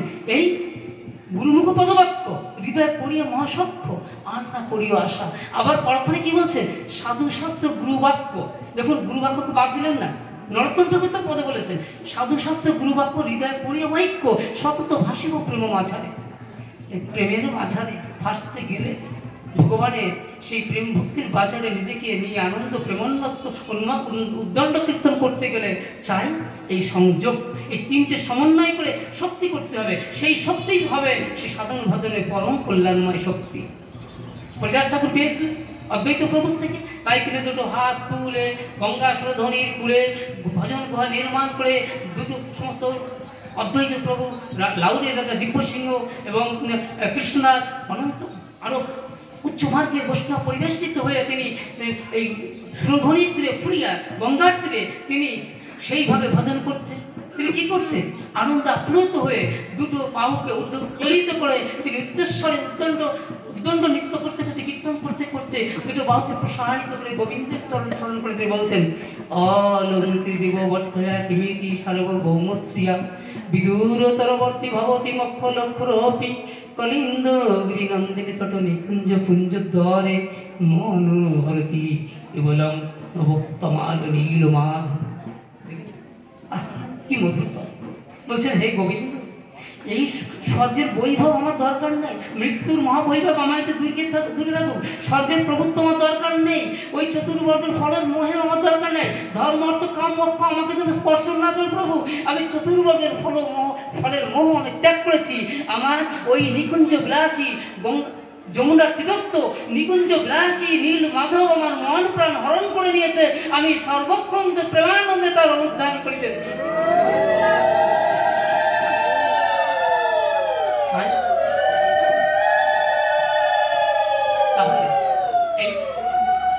হরিদাস ঠাকুরের পরম আশ্রয় কি ছিল না? গুরুপাদপদ্ম, অদ্বৈত প্রভুর কৃপাধন্য হয়েছিলেন। তিনি শক্তি সঞ্চার করে বলেছিলেন, কোটিতে কৌপিণ্ড দিলেন বাঁধিয়া, হরিনাম দিলেন প্রভু শক্তি সঞ্চারিয়া। প্রভু কয়, আজ হইতে তুই ব্রহ্ম হরিদাস। হরিদাস বলে, প্রভু আমি তোমার দাস। দেখেছি কি মধুর! যখন এই তো স্তোত্র বলতে বলতে দুটো হাত উত্তোলিত করে যেইভাবে বলছেন, তখন অদ্বৈত প্রভু আর স্থির থাকতে পারলেন না। ছুটে এসে হরিদাসকে জড়িয়ে ধরে বলছেন, হরিদাস তুহ শুদ্ধ ভগবদ্গণের উত্তম, তব স্পর্শে জীবে হয় ভক্তি বীজ উদ্গম। আর গুরুদেব বলছেন, ভক্তকে, আমাকে নয় হরিদাস, তোমাকে যদি কোনো ভক্ত স্পর্শ করে সঙ্গে সঙ্গে সেই ভক্তের হৃদয়ে প্রেম ভক্তি জাগরিত হয়ে যাবে। হরিদাস তুমি পরম বৈষ্ণব। গুরুদেব বলছেন, শ্রীগুরু চরণ পদ্ম কেবলই ভক্তি শান্ত বন্ধময়ী সপ্তম মতে, যাহার প্রসাদে ভাই এভাবে তোরাই যায় কৃষ্ণ প্রাপ্তি হয় যা। ঠিক আছে, বলছে শ্রীগুরু চরণ পদ্ম কেবলই ভক্তি শান্ত বন্ধময়ী সপ্তম মতে। তাহলে গুরুদেব কি? শ্রী গুরুদেব কি? গুরুদেব হচ্ছেন শ্রী ভগবানের রসময় বিগ্রহ, ভক্তির রসময় বিগ্রহ শ্রী গুরুদেব। শ্রী গুরুদেব ভগবানের ভক্তি রসের রসময় বিগ্রহ শ্রী গুরুদেব। তার বলছেন, এই গুরুপাদপদ্ম ভজন করবে অতি সাবধানে। না না মর্ত বুদ্ধ স্থির সর্বদেবময় গুরু। ভগবান বললেন উদ্ধবকে যে এই গুরুকে কখনো মনুষ্য জ্ঞান করবে না, ভজনা করবে না। তাহলে কি হবে? তোমার সাধন ভজন হবে না। কারণ এই গুরুপাদপদ্ম আস্থায় করতে পারলেই তোমার পরম কল্যাণ, পরম কল্যাণ হয়ে যাবে।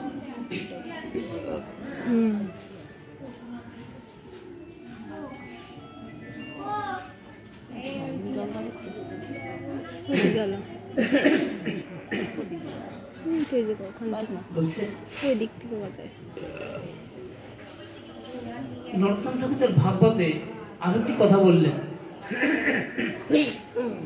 যে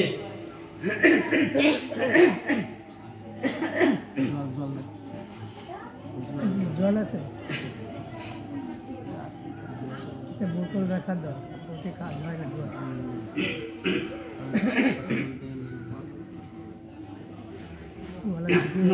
বলছেন তার ভাগবতের তত্ত্ব বিশ্লেষণে। আচ্ছা, আমরা এই যে নামযজ্ঞ অনুষ্ঠিত হবে এই মহাযজ্ঞ, এই মহাযজ্ঞের আগে আমরা ভাগবতটা কেন দেব? ভাগবত কেন দেব? নরোত্তম ঠাকুর বললেন, আগে একটু তত্ত্ব বলে গেল না, গঙ্গা নিয়েছে, আর একটু তত্ত্ব বললেন। বলছেন যে যেখানে যেখানে ভগবানের নামযজ্ঞ অনুষ্ঠিত হবে, যেখানে এসে আমার অনাদি রাজ ভগবান শ্রীকৃষ্ণ এবং রাধিকা তনু মিলিত তনু শ্রী গৌরাঙ্গ মহাপ্রভু এবং নিত্যানন্দ প্রভু আনন্দে কীর্তন করবেন এবং আনন্দ বিধান করবেন ভক্তদের, সেই জায়গা পবিত্র ভূমি না হলে তো ভগবান আসতে পারেন না? তাহলে এই যজ্ঞ স্থানকে পবিত্র করবার একমাত্র উপায় অবলম্বন হচ্ছেন সাধুগুরু বৈষ্ণবের চরণ কৃপা, চরণ ধরি। তাই যজ্ঞভূমিকে পবিত্র করবার জন্য, এই যজ্ঞভূমিকে পবিত্র করবার জন্য ভাগবত কথা কীর্তন বা ভাগবত তত্ত্বরস ভক্তরা আস্বাদন করলেন। সেই আস্বাদন ইচ্ছুক ভক্তরা সেখানে সমবেত হওয়ার ফলে কি হয় না, সাধুগুরু বৈষ্ণব চরণ ধরিতে যজ্ঞভূমি পবিত্র হয়ে ভগবানের আনন্দ বিহার হয়ে যাবে। তাই সর্বযজ্ঞে আমাদের ভাগবত তত্ত্ব পরিবেশন করতে হবে। আর কি হবে না, ভাগবত যখন ভগবান, তাহলে সর্বযজ্ঞের যজ্ঞভূমিতে কর্মের অগ্রে যদি আমরা শ্রীমদ্ ভাগবতকে রাখি, কাকে রেখেছি? ভগবানকে আগে রেখেছি। তাহলে এই ভগবানকে আগে রাখার অর্থ, কৃষ্ণ অর্জুন যখন যুদ্ধ করেছিল, ভগবান কৃষ্ণকে যুদ্ধে রথের অগ্রে রেখেছিল, ভগবানকে সামনে রেখে পিছনে থেকে ভক্ত যুদ্ধ করেছিল। তাই ভাগবতকে সামনে রেখে ভক্তরা যদি যজ্ঞ করে, এই যজ্ঞভূমি বর্ণাদি ভগবান শ্রীকৃষ্ণের কৃপায় এই যজ্ঞভূমি সর্ব আনন্দময় হয়ে উঠবে, মুখর হয়ে উঠবে। আর গৌর ভক্ত আনন্দ তরঙ্গে নাচতে নাচতে ভরপুর প্রেমের আনন্দে তারা নৃত্য করবে, আনন্দে আপ্লুত হয়ে যাবে। সেই জন্য আমাদের এই ভাগবতকে সর্বযজ্ঞের সর্বমঙ্গলময় কর্মে আগে রাখতে হবে। আরো কি কথাই, ভাগবত অভিন্ন সনাতন।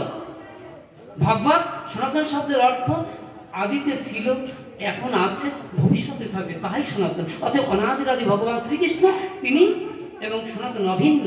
তাই এই সনাতনের যজ্ঞভূমি, সনাতনের সৃষ্টিভূমি, এই পৃথিবী, এই ব্রহ্মাণ্ডকে আরো সুন্দর সুন্দর করবার প্রতিজ্ঞা নিয়ে আমাদের বাকি জীবনটুকু আমাদের কাটাতে হবে।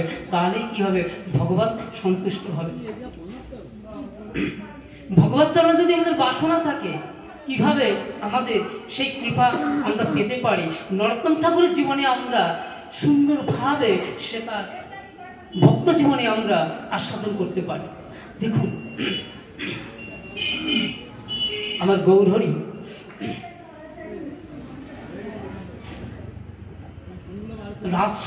রাজশাহী জেলার খেতুরি গ্রাম, বোয়ালিয়া পরগনার আরো দক্ষিণে বোঝায় যে খেতুরি গ্রামের থেকে একবার কানাইয়ের নাটশালায় কীর্তন আনন্দে নৃত্য করতে করতে ওই খেতুরি গ্রামের দিকে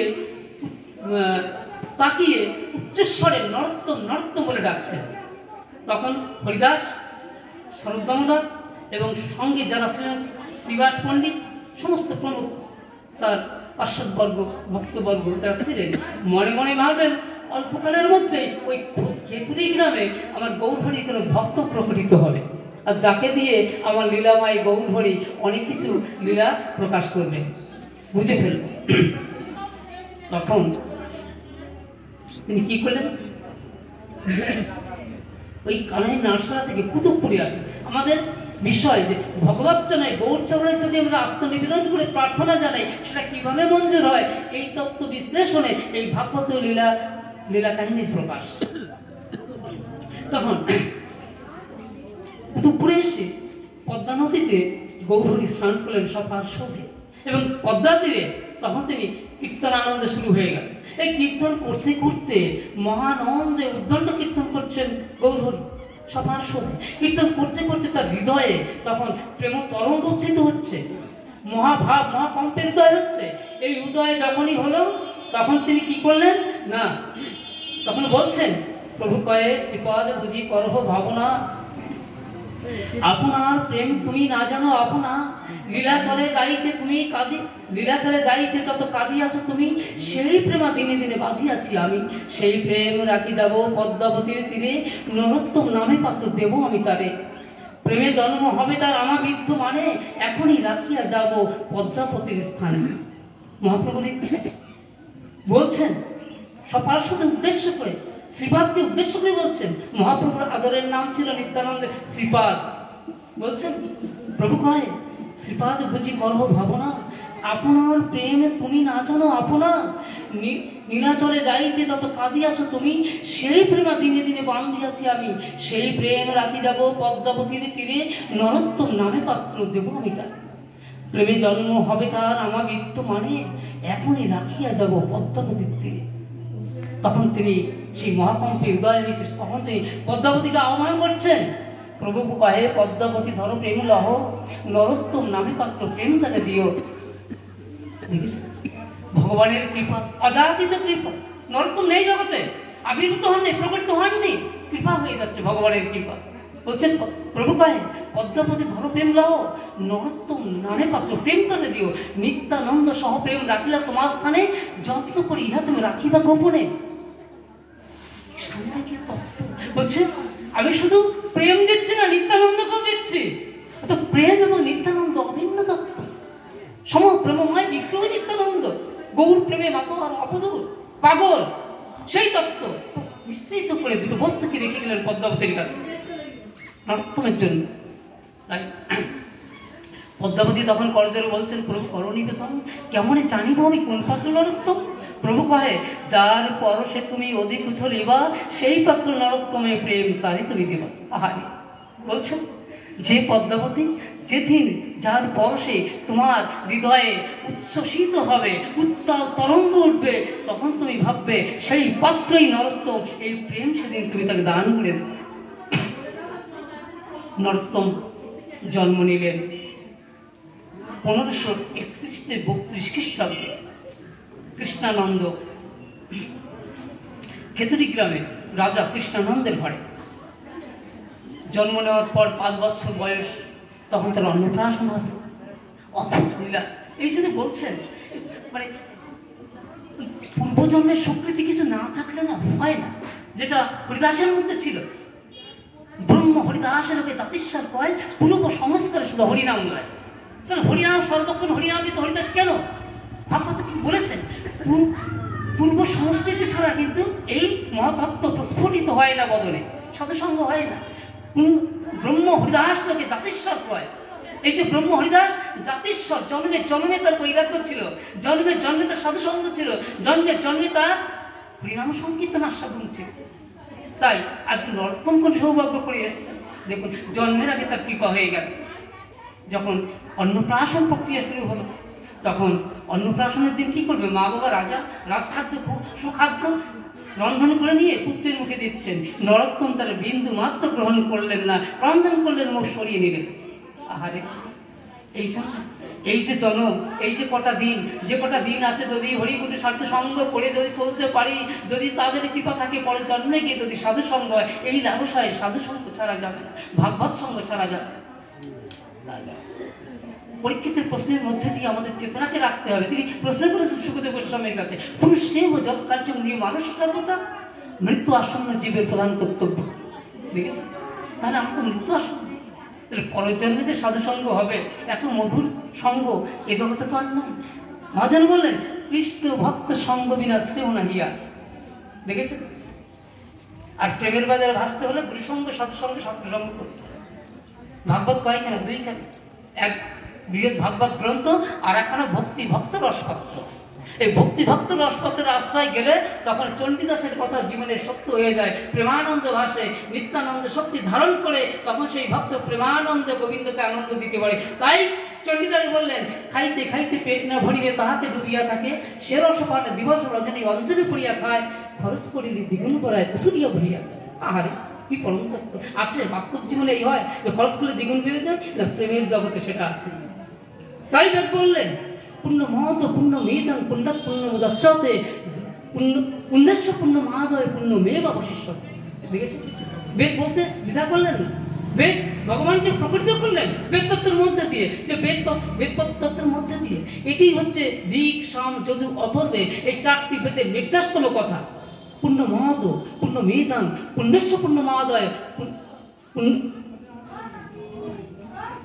পুণ্য মহত পুণ্য মেদং পুণ্যস্য পুণ্য মহাদয় পুণ্য মেবা প্রশিষ্যতে পুণ্য মহাদয় জড়িয়ে গেল। হরে কৃষ্ণ। যাই আগে বলেছিলাম ঠিক বলছেন, তার বাংলা অর্থ বলছেন যে একটি সচ্চিদানন্দ কি ভগবান তত্ত্বের মধ্যে কি জানবার বিষয় রয়ে গেছে। এই শ্লোকটির মধ্যে যে ব্যাখ্যা রয়েছে সেটা জানলে আমরা ভগবান সম্পর্কে আমরা জানতে পারি। বলছেন একটি সচ্চিদানন্দ বিগ্রহ, আনন্দময় বিগ্রহ একাকী ছিলেন। একং সৎ বিগ্রহ বহুধা বদন্তি রূপং রূপং প্রতিরূপ বহুবা। বলছেন একটি আনন্দময় বিগ্রহ একাকী ছিলেন, তিনি বহু হইতে ইচ্ছা প্রকাশ করলেন, তিনি জীব ও জগৎ রূপে বহু হইয়াও সেখানে পূর্ণতা দান করলেন এবং নিজে অপরিবর্তিত অখণ্ড রূপে বিরাজমান রইলেন। পূর্ণ মহৎ পূর্ণ বিদ্যা পূর্ণ পূর্ণ বুধাচ্ছতে পূর্ণস্ব পূর্ণ মহাদয় পূর্ণ মেঘ বশিষ্যতে। কি তত্ত্ব আহার দেখেছে। তাই এই ভাগবত তত্ত্বে কত রসময়। চারটে পেতে সার্থকতা এটা সাধু সঙ্গে আসলে আমরা জানতে পারি। এই যে 108খানা উপনিষদ, এই 108খানা উপনিষদ না পড়লেও হবে। ভাগবত বলছেন যে এই 108খানা উপনিষদে সর্বসারময় তত্ত্ব একটি। তবে বৈকুণ্ঠ জানত আত্মার নাম অন্য বাচ বিমুঞ্চতা অমৃত শেষ সেতু। আত্মাকে ধরো আর সব ছাড়, আত্মাকে চেন, আর সব ছেড়ে দাও। আত্মাকে জানা মানে ওই যে বলেছিলাম যে ভাগবতের 10টি তত্ত্বের মধ্যে একটি তত্ত্ব কি আছে না মুক্তি। অর্থাৎ জীব যখন তার স্বরূপ তত্ত্বে অবগত হয় তখনই তার মুক্তি হয়। আমি নিজেকেই চিনলাম না আমি কে, তাহলে আমার মুক্তি কোথা থেকে হয়? তাই স্বরূপে অধিষ্ঠিত হওয়াটাই হচ্ছে মুক্তি। ওই যে স্থান স্থান স্বর্গ বিসর্গ স্থান প্রশক্তি মন্বন্তর ঈশানকতা নিরোধ মুক্তি আশ্রয়। তাহলে মুক্তি হলে আশ্রয় হয়তো সর্বমূলাদের গোবিন্দ চরণে স্থান পাওয়া যায়। এই বিষয়ের প্রতি বিন্দুমাত্র আসক্তি থাকতে গোবিন্দ কিন্তু কৃপা করেন না। তিনি 16 আনাই চেয়েছেন, আমাকে 16 আনাই দিতে হবে। তাই এই 16 আনা দিতে পেরেছিলেন একমাত্র ব্রজ গোপীরা, 16 আনা দিয়েছিলেন। তাই গোবিন্দ দ্বারকাতে বসেও বলতে বাধ্য হয়েছিল, উদ্ধব আমার বিরহে ব্রজ গোপীরা জল ছাড়া কুমির যেমন থাকে পাখির মধ্যে মাথা গুছে, আমার ব্রজ গোপীরা কৃষ্ণ বিরহে সেই অবস্থা হয়ে আছে। উদ্ধব তুমি যাও ব্রজমণ্ডলে, যখন আমাদের গোপীরা তখন জিজ্ঞাসা করবে আমাদের অহিত থেকে প্রেম নিবেদন করেও আমরা কেন কৃষ্ণ হারা হলাম, তুমি তখন তাদের বলবে ভগবান বলেছেন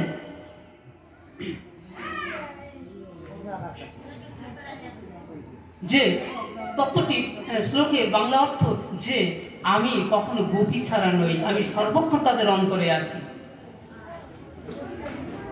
ভবতীনাং বিয়োগ নমেই সর্বদা কচ্ছিৎ। উদ্ধব বলবে যে তোমার গোপীদের বলবে যে যখন জিজ্ঞাসা করবে তার তো বলবে উদ্ধব তোমাকে পেলে তুমি জানে যে উদ্ধব তুমি তো আমার প্রাণের মানুষ, মনের মানুষ, ভালোবাসার মানুষ, তুমি আমার একমাত্র শরীর। তাই তোমাকে সারা বুঝে আমি আর কাউকে পাঠাতে পারি না, কারণ তুমি আমার অদ্বিতীয় ফলেবর, আমার এই ভাব চেতনার অদ্বিতীয় স্তরে তুমি উন্নীত।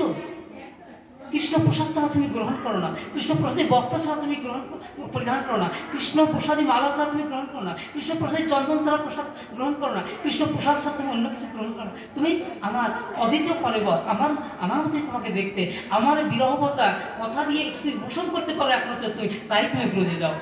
আমার মা যশোমতীকে একটু সান্ত্বনা দিও, আমার বাবা পিতা নন্দকে একটু সান্ত্বনা দিও, আর আমার বিরহে যারা মৃতপ্রায় হয়ে ব্রজাঙ্গনা রয়েছে বোঝে কবিরা নিকুঞ্জবনে এখনো অন্নজল ত্যাগ করে এক বস্ত্রে পড়ে আছে, তাদের তুমি সান্ত্বনা দিও। তিনি বলেছেন, গোবিন্দ বলেছেন ভবতীনাং বিয়োগ নমেই সর্বদা কচ্ছিৎ।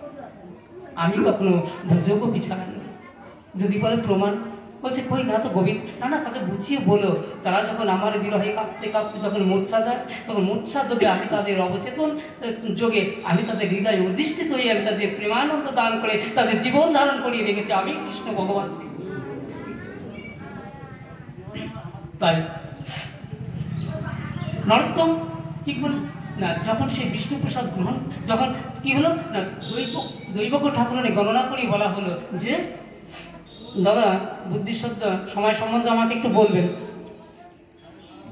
তখন যখন যখন দৈবক ঠাকুরানী গণনা করা হলো, তিনি বললেন যে এই ভক্ত কখনো বিষ্ণু প্রসাদ ছাড়া অন্য কিছু আর গ্রহণ করবেন না। দেখেছেন, এই দেহকে শুদ্ধ করা চারটিখানি ব্যাপার নয়। আমরা যদি আমাদের পিতামাতা, এই যে দেখুন পিতামা জন্মিলে মরিতে হবে তাই মৃত্যু ডাকিছে অদূরে, তোমার এই কিসাতে সাজাইছ তুমি অগবীর যাইতে মৃত্যুর কোলে, অহমরে মৃদুভাষে শুনিব সে কত অন্তর খুলে, যদি মন চায় আমিও সাজাবো আমারে তোমার বেশে যাইতে মৃত্যুর কোলে। শিশুকাল হতে পিতামাতা দোহে সাজাইছে তোমারে কত যে বাহারে, মণিমুক্তা কাঞ্চনে নিত্য নতুনের সাথে, সারা জীবনের তিলকের ক্ষণে তারা টাড়ি থেকে বুকে শিখাইতে কাঁদরে বাঁচা কৃষ্ণ কৃষ্ণ বলে। গলে দিয়ে ফুলমালা হাতে সাজায় এলো এই বিদ্যের ডালা, তারা একবার পাঠাইছে কি তোমার সে দেবতার মন্দিরে, যে দেবতা তোমার এই পঞ্চমাসে চেতনায় পড়াইছিল তার মহামন্ত্র বলে যখন তুমি ঘুমিয়েছিলে ঊর্ধ্বপদ নতমস্তকে মাতৃকলে বলে। তাহলে পিতামাতার কর্তব্য কি? এই দেহকে শুদ্ধ করবার প্রথম প্রশিক্ষণ কোথায়? পিতামাতার কাছে। তো পিতামশাই যদি অখাদ্য কুখাদ্য খাইয়ে দেহকে তো আরো পরিশুদ্ধ করে দেয়, তাহলে এই দেহ কৃষ্ণ ভজনের যোগ্যতা আরো পিছিয়ে পড়বে। দেখেছেন আমার হরিদার বাবাজি বলছিলেন, হরিপদ বাবাজি পিতা মাতা কর্তব্য সম্পর্কে আমার ওই তত্ত্বের মধ্যে ঢোকাটা ঠিক না, তবে কথা প্রসঙ্গে এসে গেল, তিনি বলেছেন, সুমধুর করে বলেছেন, আমি শুনেছি। তাই এই যে মাতা পিতার প্রতি আমাদের যে কর্তব্য জ্ঞান এবং পিতামাতার প্রতি আমাদের যে কর্তব্য জ্ঞান, এই উভয়ের সমন্বয় হলে না শিশুপুত্র কল্যাণ কিন্তু জীবনে পারমার্থিক কল্যাণ অসম্ভব। হে পরমেশ্বর, আমি সূক্ষ্ম থেকে অতি সূক্ষ্মতে ভূমিতে ছিলাম তোমার অনন্ত চলাচলে, পাপ পুণ্যের কোনো অনুভূতি ছিল না আমার অন্তরে, যেথা খুশি সেটা ভূমিয়েছে অতি গতিমন্তরে। তখন যে কোন বন্দনায় গাইয়াছে আমি তোমার চরণে বন্দনার গান, জানি না হে কৃষ্ণ ভগবান, তাই তো তোমার মহাকৃপা, জানি না তোমার চরণ বন্দনা গান, জানি না কোন শুভক্ষণে তোমার মহাকৃপা বলে, পিতৃসত্তার মাতৃরজগুণে আশ্রয় লভিরাম কর্ষণ শরীরে তীরে সেই পরম তীর্থ মাতৃজটন, তথা পঞ্চমাসে চেতনা করালে তুমি তোমার মহামন্ত্র বলে, তখন খুলিয়া অন্তরে সে পরম নয়ন দর্শন করিলাম তোমার হে পূর্ণ সনাতন। তথা বসে নিরালে রাখি অন্তরে অন্তর, শোনালে সুমধুর স্বরে কত কৃষ্ণ গুণ গাথা, চিরমুক্তির নিত্য সুন্দরে সেই অমৃত কথা। যেদিন শোনালে তুমি ক্ষণকাল হতে, যেদিন শোনালে তুমি ক্ষণকাল পরে, ভূমিতে হবে এই নাকপার সম অমিত্যের সাদে গড়া, সুকটিন ধরা ধামে ব্যথা আর ভয়ে হৃদয় কাঁপিল থর থর, অন্তরে জাগিল হে সুন্দর তোমারে হারানোর ব্যথা। আরে না, আমি যাব না। সুখদেব গোস্বামী বলেছিলেন, না আমি ভূমিষ্ঠ হব না, ভূমিষ্ঠ হলে আমি মায়াচ্ছন্ন হয়ে যাব, আমার হরিকে আমি ভুলে যাব, আমি ভূমিষ্ঠ হব না। দেখেছেন যারা সাধুজন তারা আগে থাকতে সজাগ পায়, পিতামাতাকে সন্তানের জন্য আগে থাকতে সজাগ হতে হয়। ঠিক আছে, তাহলে মা এত বড় কেন? এই বিশ্ব ব্রহ্মাণ্ডে স্বর্গে গেলেও ভগবান গোবিন্দের দর্শন পাওয়া যাবে, এই কথা ভাগবতে কোথাও লেখা আছে কিনা জানা নেই। আমার গুরুজন যারা আছেন বসে আছেন, কাকা বসে আছেন, হ্যাঁ, যে স্বর্গে গেলে এখানে গেলে ভগবান পাওয়া যাবে, আমি ক্ষুদ্র জীবনে আমি এখনো জানতে পারিনি। কিন্তু আমার এই দেহ, আমার এই স্থূল দেহ নিয়ে যখন আমি আবির্ভূত হয়েছিলাম মাতৃমন্দিরে, সেই মাতৃমন্দিরে আমি আমার গোবিন্দকে পদ দর্শন করেছিলাম। তাই এই মাতৃমন্দির মা সমান পরতীর্থ ওই ত্রিভুবনে জগতে আমার মনে হয় আর কেউ নাই। তাই এই চেতনা নিয়ে গুরু কৃপা বলে সাধুগুরু বৈষ্ণবের কৃপা নিয়ে যে কবিতাটি আমি লিখেছি তাই আপনাদের শ্রবণ করলাম। কবিতাটির নাম মা পরম তীর্থ।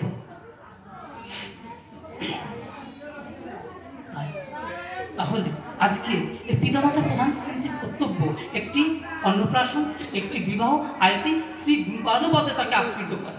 এই তিনটি কাজে সম্পন্ন না হলে পিতা হিসাবে তার কর্তব্য, মাতা হিসাবে তার কর্তব্যের অসম্পূর্ণতা থেকে যায়।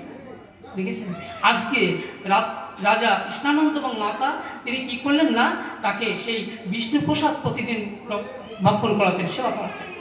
শিশু বড় হল, তাকে একজন পণ্ডিতের কাছে তার পাঠ অধ্যয়নের জন্য তাকে দেওয়া হল।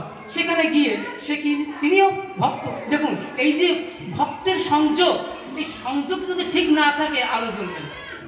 তিনি কাকে দিলেন? যার কাছে তিনি পাঠ অধ্যয়ন করবার জন্য শিশুপুত্র নরোত্তমকে, তিনি একজন কৃষ্ণ ভক্ত। তিনি তাকে পাঠ অধ্যয়ন করিয়ে অন্য সময় একটু সময় পেলে তাকে ভাগবত শাস্ত্র অধ্যয়ন করাতেন, ভাগবত শাস্ত্র শ্রবণ করাতেন। তাহলে জীবনের সকালবেলাতেই যদি সংযোগটা ভালো হয়, যদি ফলটা ভালো হয়, যদি কৃপা পড়ে, সাধুগুরু বৈষ্ণবের কৃপা বলে জীবন ধন্য হবেই হবে। ভাগবতে উল্লেখ আছে, হরিদাস কৃপা করে তাহার উপরে, সেই কৃপা কারণ হইল চৈতন্য পাইবার। রঘুনাথ দাসকে শিশুকালেই তিনি কৃপা করেছিলেন হরিদাস ঠাকুর। ভাগবত উল্লেখ, হরিদাস কৃপা করে তাহার উপরে, সেই কৃপা কারণ হইল চৈতন্য পাইবার। দেখেছি? তাহলে আজকে এই পারমার্থিক কল্যাণের পথে পরিচালিত হল নরোত্তম। মানুষে প্রার্থনা করলে ভগবান কিভাবে কৃপা করেন সেই তত্ত্বের মধ্যে লীলা কাহিনী নিয়ে আমি এগিয়ে যাচ্ছি। এইবার একদিন স্বপ্নযোগে, একটু বড় হয়েছে নরোত্তম, একদিন স্বপ্নযোগে আমার গৌরহরি অনাদি শ্রীকৃষ্ণ চৈতন্য মহাপ্রভু তিনি কৃপা করে নরোত্তমকে বলছেন, নরোত্তম তুমি কাল প্রত্যুষে, আজই প্রত্যুষে উঠে পদ্মাতে স্নান করবে। তোমার জন্য নিত্যানন্দ সম্পদ প্রেমতত্ত্ব তোমার জন্য গচ্ছিত আছে ওই পদ্মাপতির কাছে। তুমি যে এই প্রেম সম্পদ তুমি গ্রহণ করো, আর কি করবে না, প্রেম সম্পদ গ্রহণ করে তুমি বৃন্দাবনে চলে যাবে, বৃন্দাবনে গিয়ে লোকনাথ গোস্বামীর শিষ্যত্ব গ্রহণ করে দেবে। আহারে কত জনমের প্রাপ্তি, কত জনমের জনমের সুকৃতি। আজকে অনাদির আদি ভগবান শ্রীকৃষ্ণ তিনি কৃপা করে নিজের কাছে টেনে নেওয়ার জন্য নরোত্তমকে পথ দেখিয়ে দিচ্ছেন। যোগী মুনি ঋষি কোটি কোটি জন্ম জন্ম বৎসর বৎসর ধ্যান তপস্যা করেছিলেন তার নবজাতি দর্শনের আশা, তাদের মধ্যে ভাই করা জানি না। আজকে ভগবান নিজেও উনি কৃপা করে নরোত্তম ঠাকুরকে পরিচালিত করছেন। আহারে কি ভক্ত ভগবানের কি মধুর লীলা, ভক্ত ভগবানের কি আনন্দ বিরহের কাতরতা, ভক্ত ভগবানকে পাবার জন্য তার হৃদয়ে কি ব্যাকুলতা, কি অপেক্ষা, মাধুর্যমানী। আমার নরোত্তম কবে আমার কাছে আসবে? তাহলে ভগবান তো সবার জন্যই বলছে, আহারে কলির জীব তোরা সর্বক্ষণ আনন্দ পেতে চাস, দেখুন আমার প্রতিটা জীব আনন্দের প্রত্যাশী। মহানত ব্রহ্মচারী বললেন, আমরা আনন্দ পেতে চাই, কিন্তু সেই আনন্দ কোন পথে পাওয়া যায় সেই পথে আমরা হাঁটি না, আমরা উল্টো পথে হাঁটি, তাই আমরা আনন্দ পাই না। দেখেছেন মহানত ব্রহ্মচারী তার ভাবতে বলেছেন। তাই নরোত্তম ঠাকুর কি আদেশ করেন, তিনি প্রত্যুষে পদ্মাবতীতে যখন স্নান করলেন আর পদ্মাবতীতে গিয়ে যখন নরোত্তম ঠাকুর পদ্মাকে স্পর্শ করলেন, সঙ্গে সঙ্গে পদ্মা বক্ষে উত্তল তরঙ্গ উত্থিত হল, তরঙ্গ উঠল। তখনই পদ্মাবতী মনে মনে ভাবলেন, আমার এই সেই পাত্র নরোত্তম, আমার কাছে রক্ষিত গৌরহরি প্রেম সম্পদ, নিত্যানন্দ সম্পদ আমি এই বালককে দান করব। তখন তিনি সেই প্রেম সম্পদ নরোত্তমকে দান করলেন, যখন তিনি অবগাহন করলেন পদ্মা।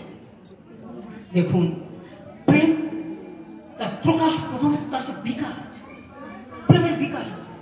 এই তত্ত্বগুলো যদি কাকা বলে না, আপনাদের হৃদয় বিগলিত করে দেবে। আমার তো সেই সৌভাগ্য নেই।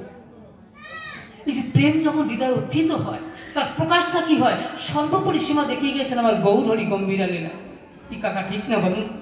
গম্ভীরা লীলা, এই প্রেম তত্ত্বের বিকাশ যখন চরম উত্থিত হয়, গম্ভীরা লীলায় প্রকাশ করেছেন আমার গৌরহরি কৃষ্ণ কৃষ্ণ বলে কে। আর সেই প্রেমময় মাধুর্য মণ্ডিত ভাব বিগ্রহ তনু, সে ভক্তি গদগদ, সে রসময় আলাপ আস্বাদন করেছেন আমার পরম ভক্ত সন্ন্যাসী ভক্ত স্বরূপ দামোদর। তার উপাধ্যায় হয়েছিল এই পরম আস্বাদন তত্ত্ব উপভোগ করা, আর কারো ভাগ্য হয়নি। আরও আস্বাদন করেছিলেন রায় রামানন্দ। এত ঊর্ধ্বের আস্বাদন আর কারো জীবনে হয়নি, কারণ ওই গম্ভীরায় সুযোগ পেয়েছিলেন তিনজন ভক্ত, একজন স্বরূপ দামোদর, একজন রায় রামানন্দ, আর সর্বকাল সেবা কার্যে ছিলেন গোবিন্দ দাস। গোবিন্দের কি আকুতি, কি প্রেম, কি ভক্তি, কি সেবা। সেবা ভিন্ন ভক্তের কখনো কল্যাণ হতে পারে না। একদিন গম্ভীরা দারুতে যে আমার মহাপুরুষ শয়নে আছেন, তখন এদিকে দেখছেন মহাপ্রভু সেবা করে শয়নে আছেন গম্ভীরা ঠিক দ্বার দেশে।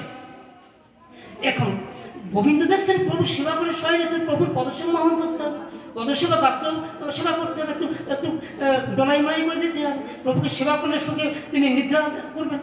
তখন তিনি কি করছেন, তিনি চিন্তা করছেন, দেখুন ভক্ত ভগবানের ভক্তির প্রেমের বিকাশ প্রকাশ কিভাবে হয়। ভগবান চৈতন্য মহাপ্রভু তিনি গম্ভীরা দ্বারে শয়নে আছেন, গোবিন্দ দাস বাইরে আছেন, শয়নে আছেন সেবা করার পরে। সেবা করার পরে তার গাত্র সেবা করার দরকার আছে, পদসম্মোহন করার দরকার আছে। গোবিন্দ দাস ব্যথিত হচ্ছেন, আহারে এমনভাবে শয়নে আছেন, এমনভাবে শয়নে আছেন, কি করে ভেতরে যাব? আমি ভেতরে না গেলে তো গোবিন্দ চরণ সেবা করতে, আমি গৌর চরণ সেবা করতে পারবো না। তিনি ভাবছেন, ভাবতে ভাবতে উপায় না পেয়ে যখন সেবা বিরহে ভক্ত পাগল হয়ে যায়, তখন হিতাহিত জ্ঞান শূন্য হয়ে যায় ভক্ত। তাই তিনি কি করলেন, গোবিন্দকে লঙ্ঘন করে তার রূপদের লঙ্ঘ দিয়ে ভেতর প্রবেশ করে তার পদ সম্বোধন করলেন। চৈতন্য লীলার পরম তত্ত্ব, কি আস্বাদন তত্ত্ব। আরে তার একটু ভয় হলো না? ভয় তো হওয়া স্বাভাবিক, আমি কাকে লঙ্ঘন করে কার উপর দিয়ে যাচ্ছি। তাহলে এইখানে এই তত্ত্ব উপলব্ধি হয়। নারদের কাছে পদধূলি দেওয়ার জন্য ব্রজগোবিন্দের যে ভাব উত্থিত হয়েছিল, আমি নরকে যাব আমার গোবিন্দের সঙ্গে থাক, গোবিন্দ দাসের সেই ব্রজভাব গোপীভাব উত্থিত হয়েছিল যে আমি নরকে যাই পাপ করি করি, আমার গোবিন্দ পদসেবা আগে করি, আমার গৌর পদসেবা আগে করি। তাই গোবিন্দের ভেতর চলে গিয়ে তিনি কি করলেন, তিনি সেই গম্ভীরায় গিয়ে আমার মহাপ্রভুর পদসম্মোহন পদসেবা করতে লাগলেন। মহাপ্রভু আনন্দে নিদ্রা যাচ্ছেন। এই পাদসেবা করতে করতে বিকাল হয়ে গেছে, সূর্য প্রায় অস্তমিত হবে এরকম কাল উপস্থিত হয়ে গেছে। তখন মহাপ্রভু দেখছে যে সেই থেকে আমার সেবা পর থেকে সারা দিন আমার গোবিন্দ আমার পদসেবা করে যাচ্ছে, আরে গোবিন্দ তো সে প্রসাদ সেবা ভালো না। তখন মহাপ্রভু বলছেন যে গোবিন্দ তুমি কি করেছো? ভগবান তো ভগবান সবসময় ভক্তের জন্য ব্যতীত, ভক্ত ভগবানের হৃদয়, ভগবান ভক্তের হৃদয়ে অধিষ্ঠিত। তাহলে সেই অধিষ্ঠিত দেবতা ভক্তের জন্য ব্যাকুলিত হবেন না, বিচলিত হবেন না, ব্যাকুলতা প্রকাশ করবেন না। তাই গৌরহরি বলছেন যে গোবিন্দ তুমি কি করেছো? তুমি সারা দিন তুমি আমাকে সেবা করে যাচ্ছ, দিন অতিবাহিত হয়ে গেল, তুমি প্রসাদ পাওনি, তুমি তো ক্ষুধার্ত তৃষ্ণার্ত, আর তুমি নীরবে আমার সেবা করে যাচ্ছ, ভুল করলে কেন? যাও যাও যাও, সেবা করে আসো, সেবা করে আসো, প্রসাদ সেবা করে আসো। এ তুমি কি করেছো? আমার কষ্ট হচ্ছে গোবিন্দ, তুমি যাও যাও, শিগগিরি যাও। তখন বলছে প্রভু, না না গোবিন্দ তুমি যাও, প্রসাদ সেবা তারপরে কথা বলবে, এখন তোমাকে একটু মাত্র তুমি বিলম্ব করবে, তুমি যাও। বলছে প্রভু তাহলে তুমি এই একটু শরীরটাকে একটু ইয়ে করো, কায়দা করে একটু সরাও, আমি পাশ শুনে আমি গম্ভীরের দ্বারদেশ দিয়ে বাইরে চলে যাই।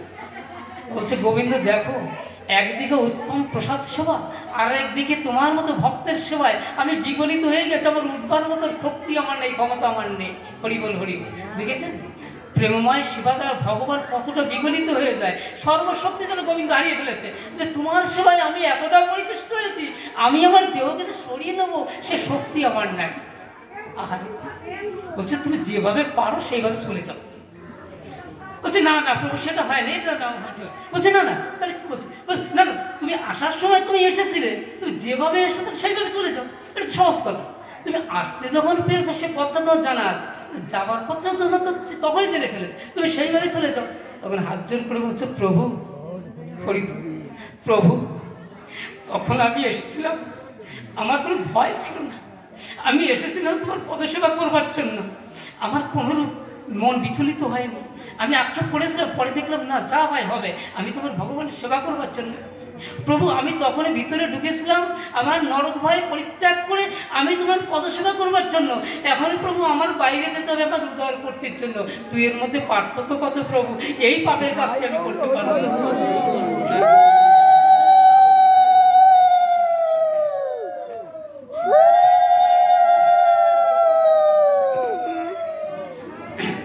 প্রভু এই যে একবার যদি ওই যে সম্পর্ক লইয়া ভাজা কালী কৃষ্ণ নাহি কাজে আশ্রম মনে, সম্পর্ক একবার হয়ে গেলে ভক্ত ভগবান, এই যে প্রেমানন্দ, ভক্ত ভগবানকে পেতে চায়, ভক্ত ভগবান পেতে চায়, দুইয়ের পাওয়া যখন এক হয়ে যায়, এই দুইতে সত্য ভক্ত ভগবান, ভগবান সত্তা আর ভক্ত সত্য যখন এক হয়ে যায় তখনই প্রেমানন্দ উত্থিত হয়। যেখানে আনন্দ সেখানে গোবিন্দ, যেখানে আনন্দ সেখানেই আমার অনাদি আদি ভগবান শ্রীকৃষ্ণ, সেখানেই আমার গৌরহরি। আনন্দ ছাড়া তিনি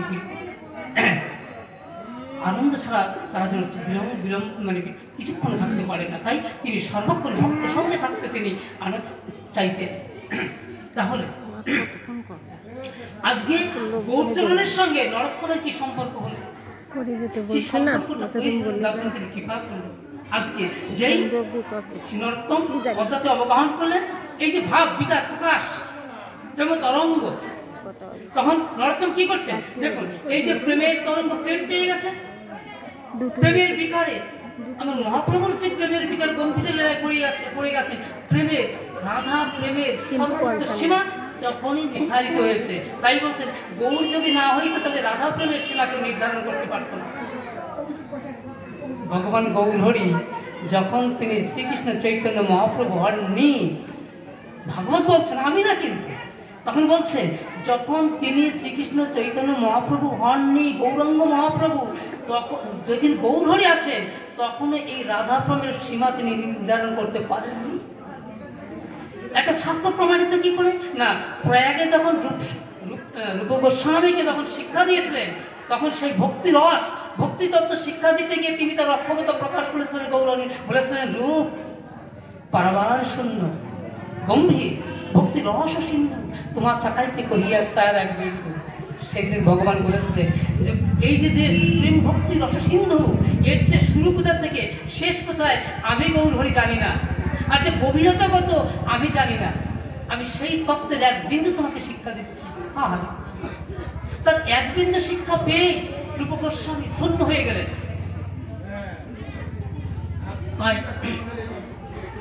দাদা সময় বলবেন 3:56 না গঙ্গা জল 3:56 আর আমি এখানে ভক্তভগবানের মিলন দিয়ে ছেড়ে দেবো। হ্যাঁ, হরে কৃষ্ণ। মায়েরা যারা গঙ্গাবাড়ি আনয়নে যাত্রা করবেন তারা অতিশীঘ্র যাত্রা করুন। কর্ম কর্তৃপক্ষ যারা ব্যস্ত হয়ে উঠেছেন আপনারা তাদেরকে সহযোগিতা করুন। মায়েরা আপনারা খুব দ্রুত আপনারা গঙ্গাবাড়ি আনয়নের জন্য যাত্রা করুন। হরে কৃষ্ণ। এইবার বুদ্ধিশ্রদ্ধা তাহলে আর কতক্ষণ?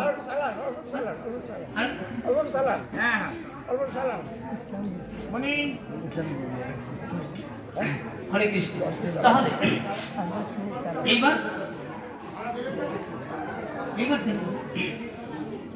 তাহলে ভক্তভগবানের মিলন করে দিই আর 10 মিনিট, তাহলে আমি গৌরাঙ্গ মহাপ্রভুর সঙ্গে নরোত্তম মিলন করে দিয়ে আমি শেষ করছি। হরে কৃষ্ণ।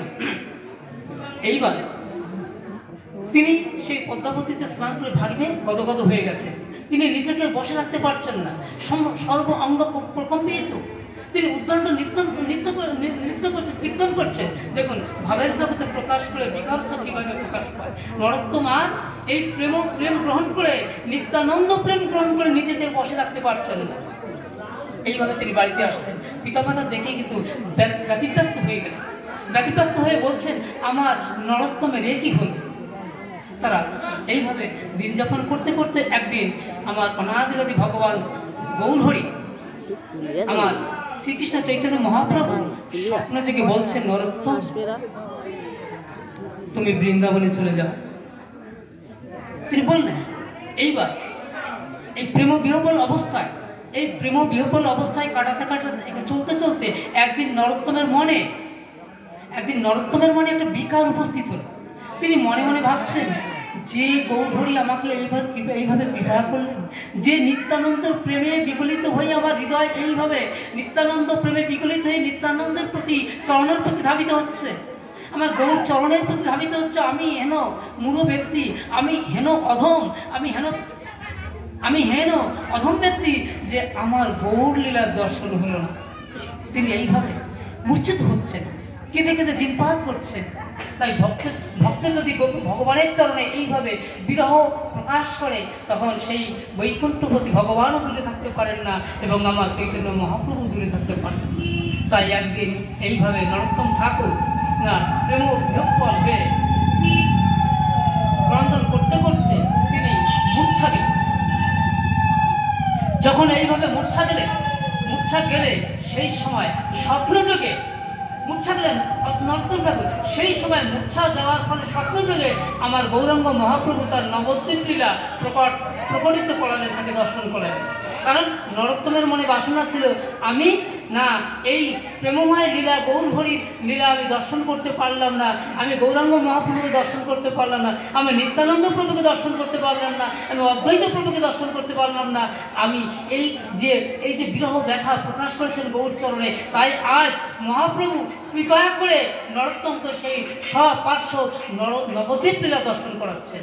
ওই যে মূর্ছা গিয়ে পড়ে গেছেন তখন স্বপ্নযোগে তিনি দেখছেন না, মূর্ছা গিয়ে যখনই পড়ে গেছেন তখন তিনি দেখছেন যে গৌর চরণে তিনি দণ্ডবাদ প্রণতি জানাচ্ছেন, আর সঙ্গে সঙ্গে গৌরহরি তাকে তার বাহু প্রসারিত করে নরোত্তমকে উত্তোলন করে সস্নেহে তাকে আলিঙ্গনবদ্ধ করলেন।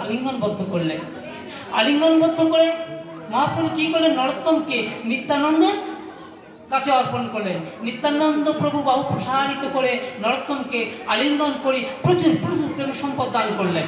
প্রচুর প্রেম সম্পদ দান করে নিত্যানন্দ প্রভু অদ্বৈত প্রভুর চরণে সমর্পণ করলেন। অদ্বৈত প্রভু ভক্ত নরোত্তমকে আলিঙ্গন করে প্রচুর প্রেম সম্পদ দান করে প্রচুর আশীর্বাদ করে আবার গৌর চরণে পতিত করলেন, গৌর চরণে সমর্পণ করে দিলেন। দেখেছেন?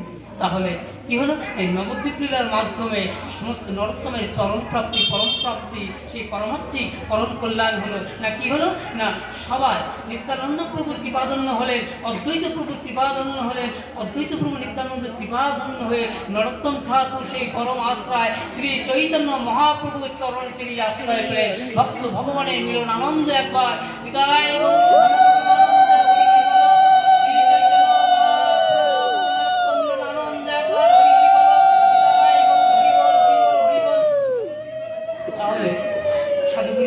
চরণে প্রার্থনা ভুল কোনো ব্যাখ্যা বা কথা হয়ে থাকে আমাকে ক্ষমা করবেন, কৃপা করবেন, আশীর্বাদ করবেন। জন্মে জন্মে যেন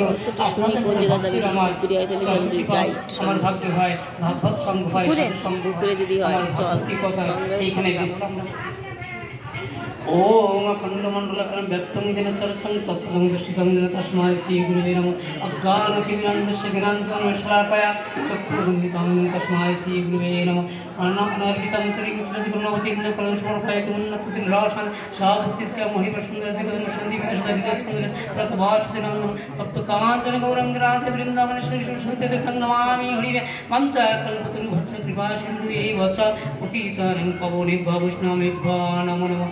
श्री चैतन्य नित्यानंद श्री कृष्ण चैतन्य प्रभु नित्यानंद श्री अद्वैत गदाधर शिवासादि गौर भक्तवृंद श्री कृष्ण चैतन्य प्रभु नित्यानंद श्री अद्वैत गदाधर शिवासादि गौर भक्तवृंद हरे कृष्ण कृष्ण कृष्ण हरे हरे हरे राम राम राम हरे हरे हरे कृष्ण कृष्ण कृष्ण हरे हरे हरे राम राम राम हरे हरे हरे कृष्ण कृष्ण कृष्ण हरे हरे राम राम हरे हरे जय जय निताय गौर सदानंद परमानंद हरि हरि बोलो जय जय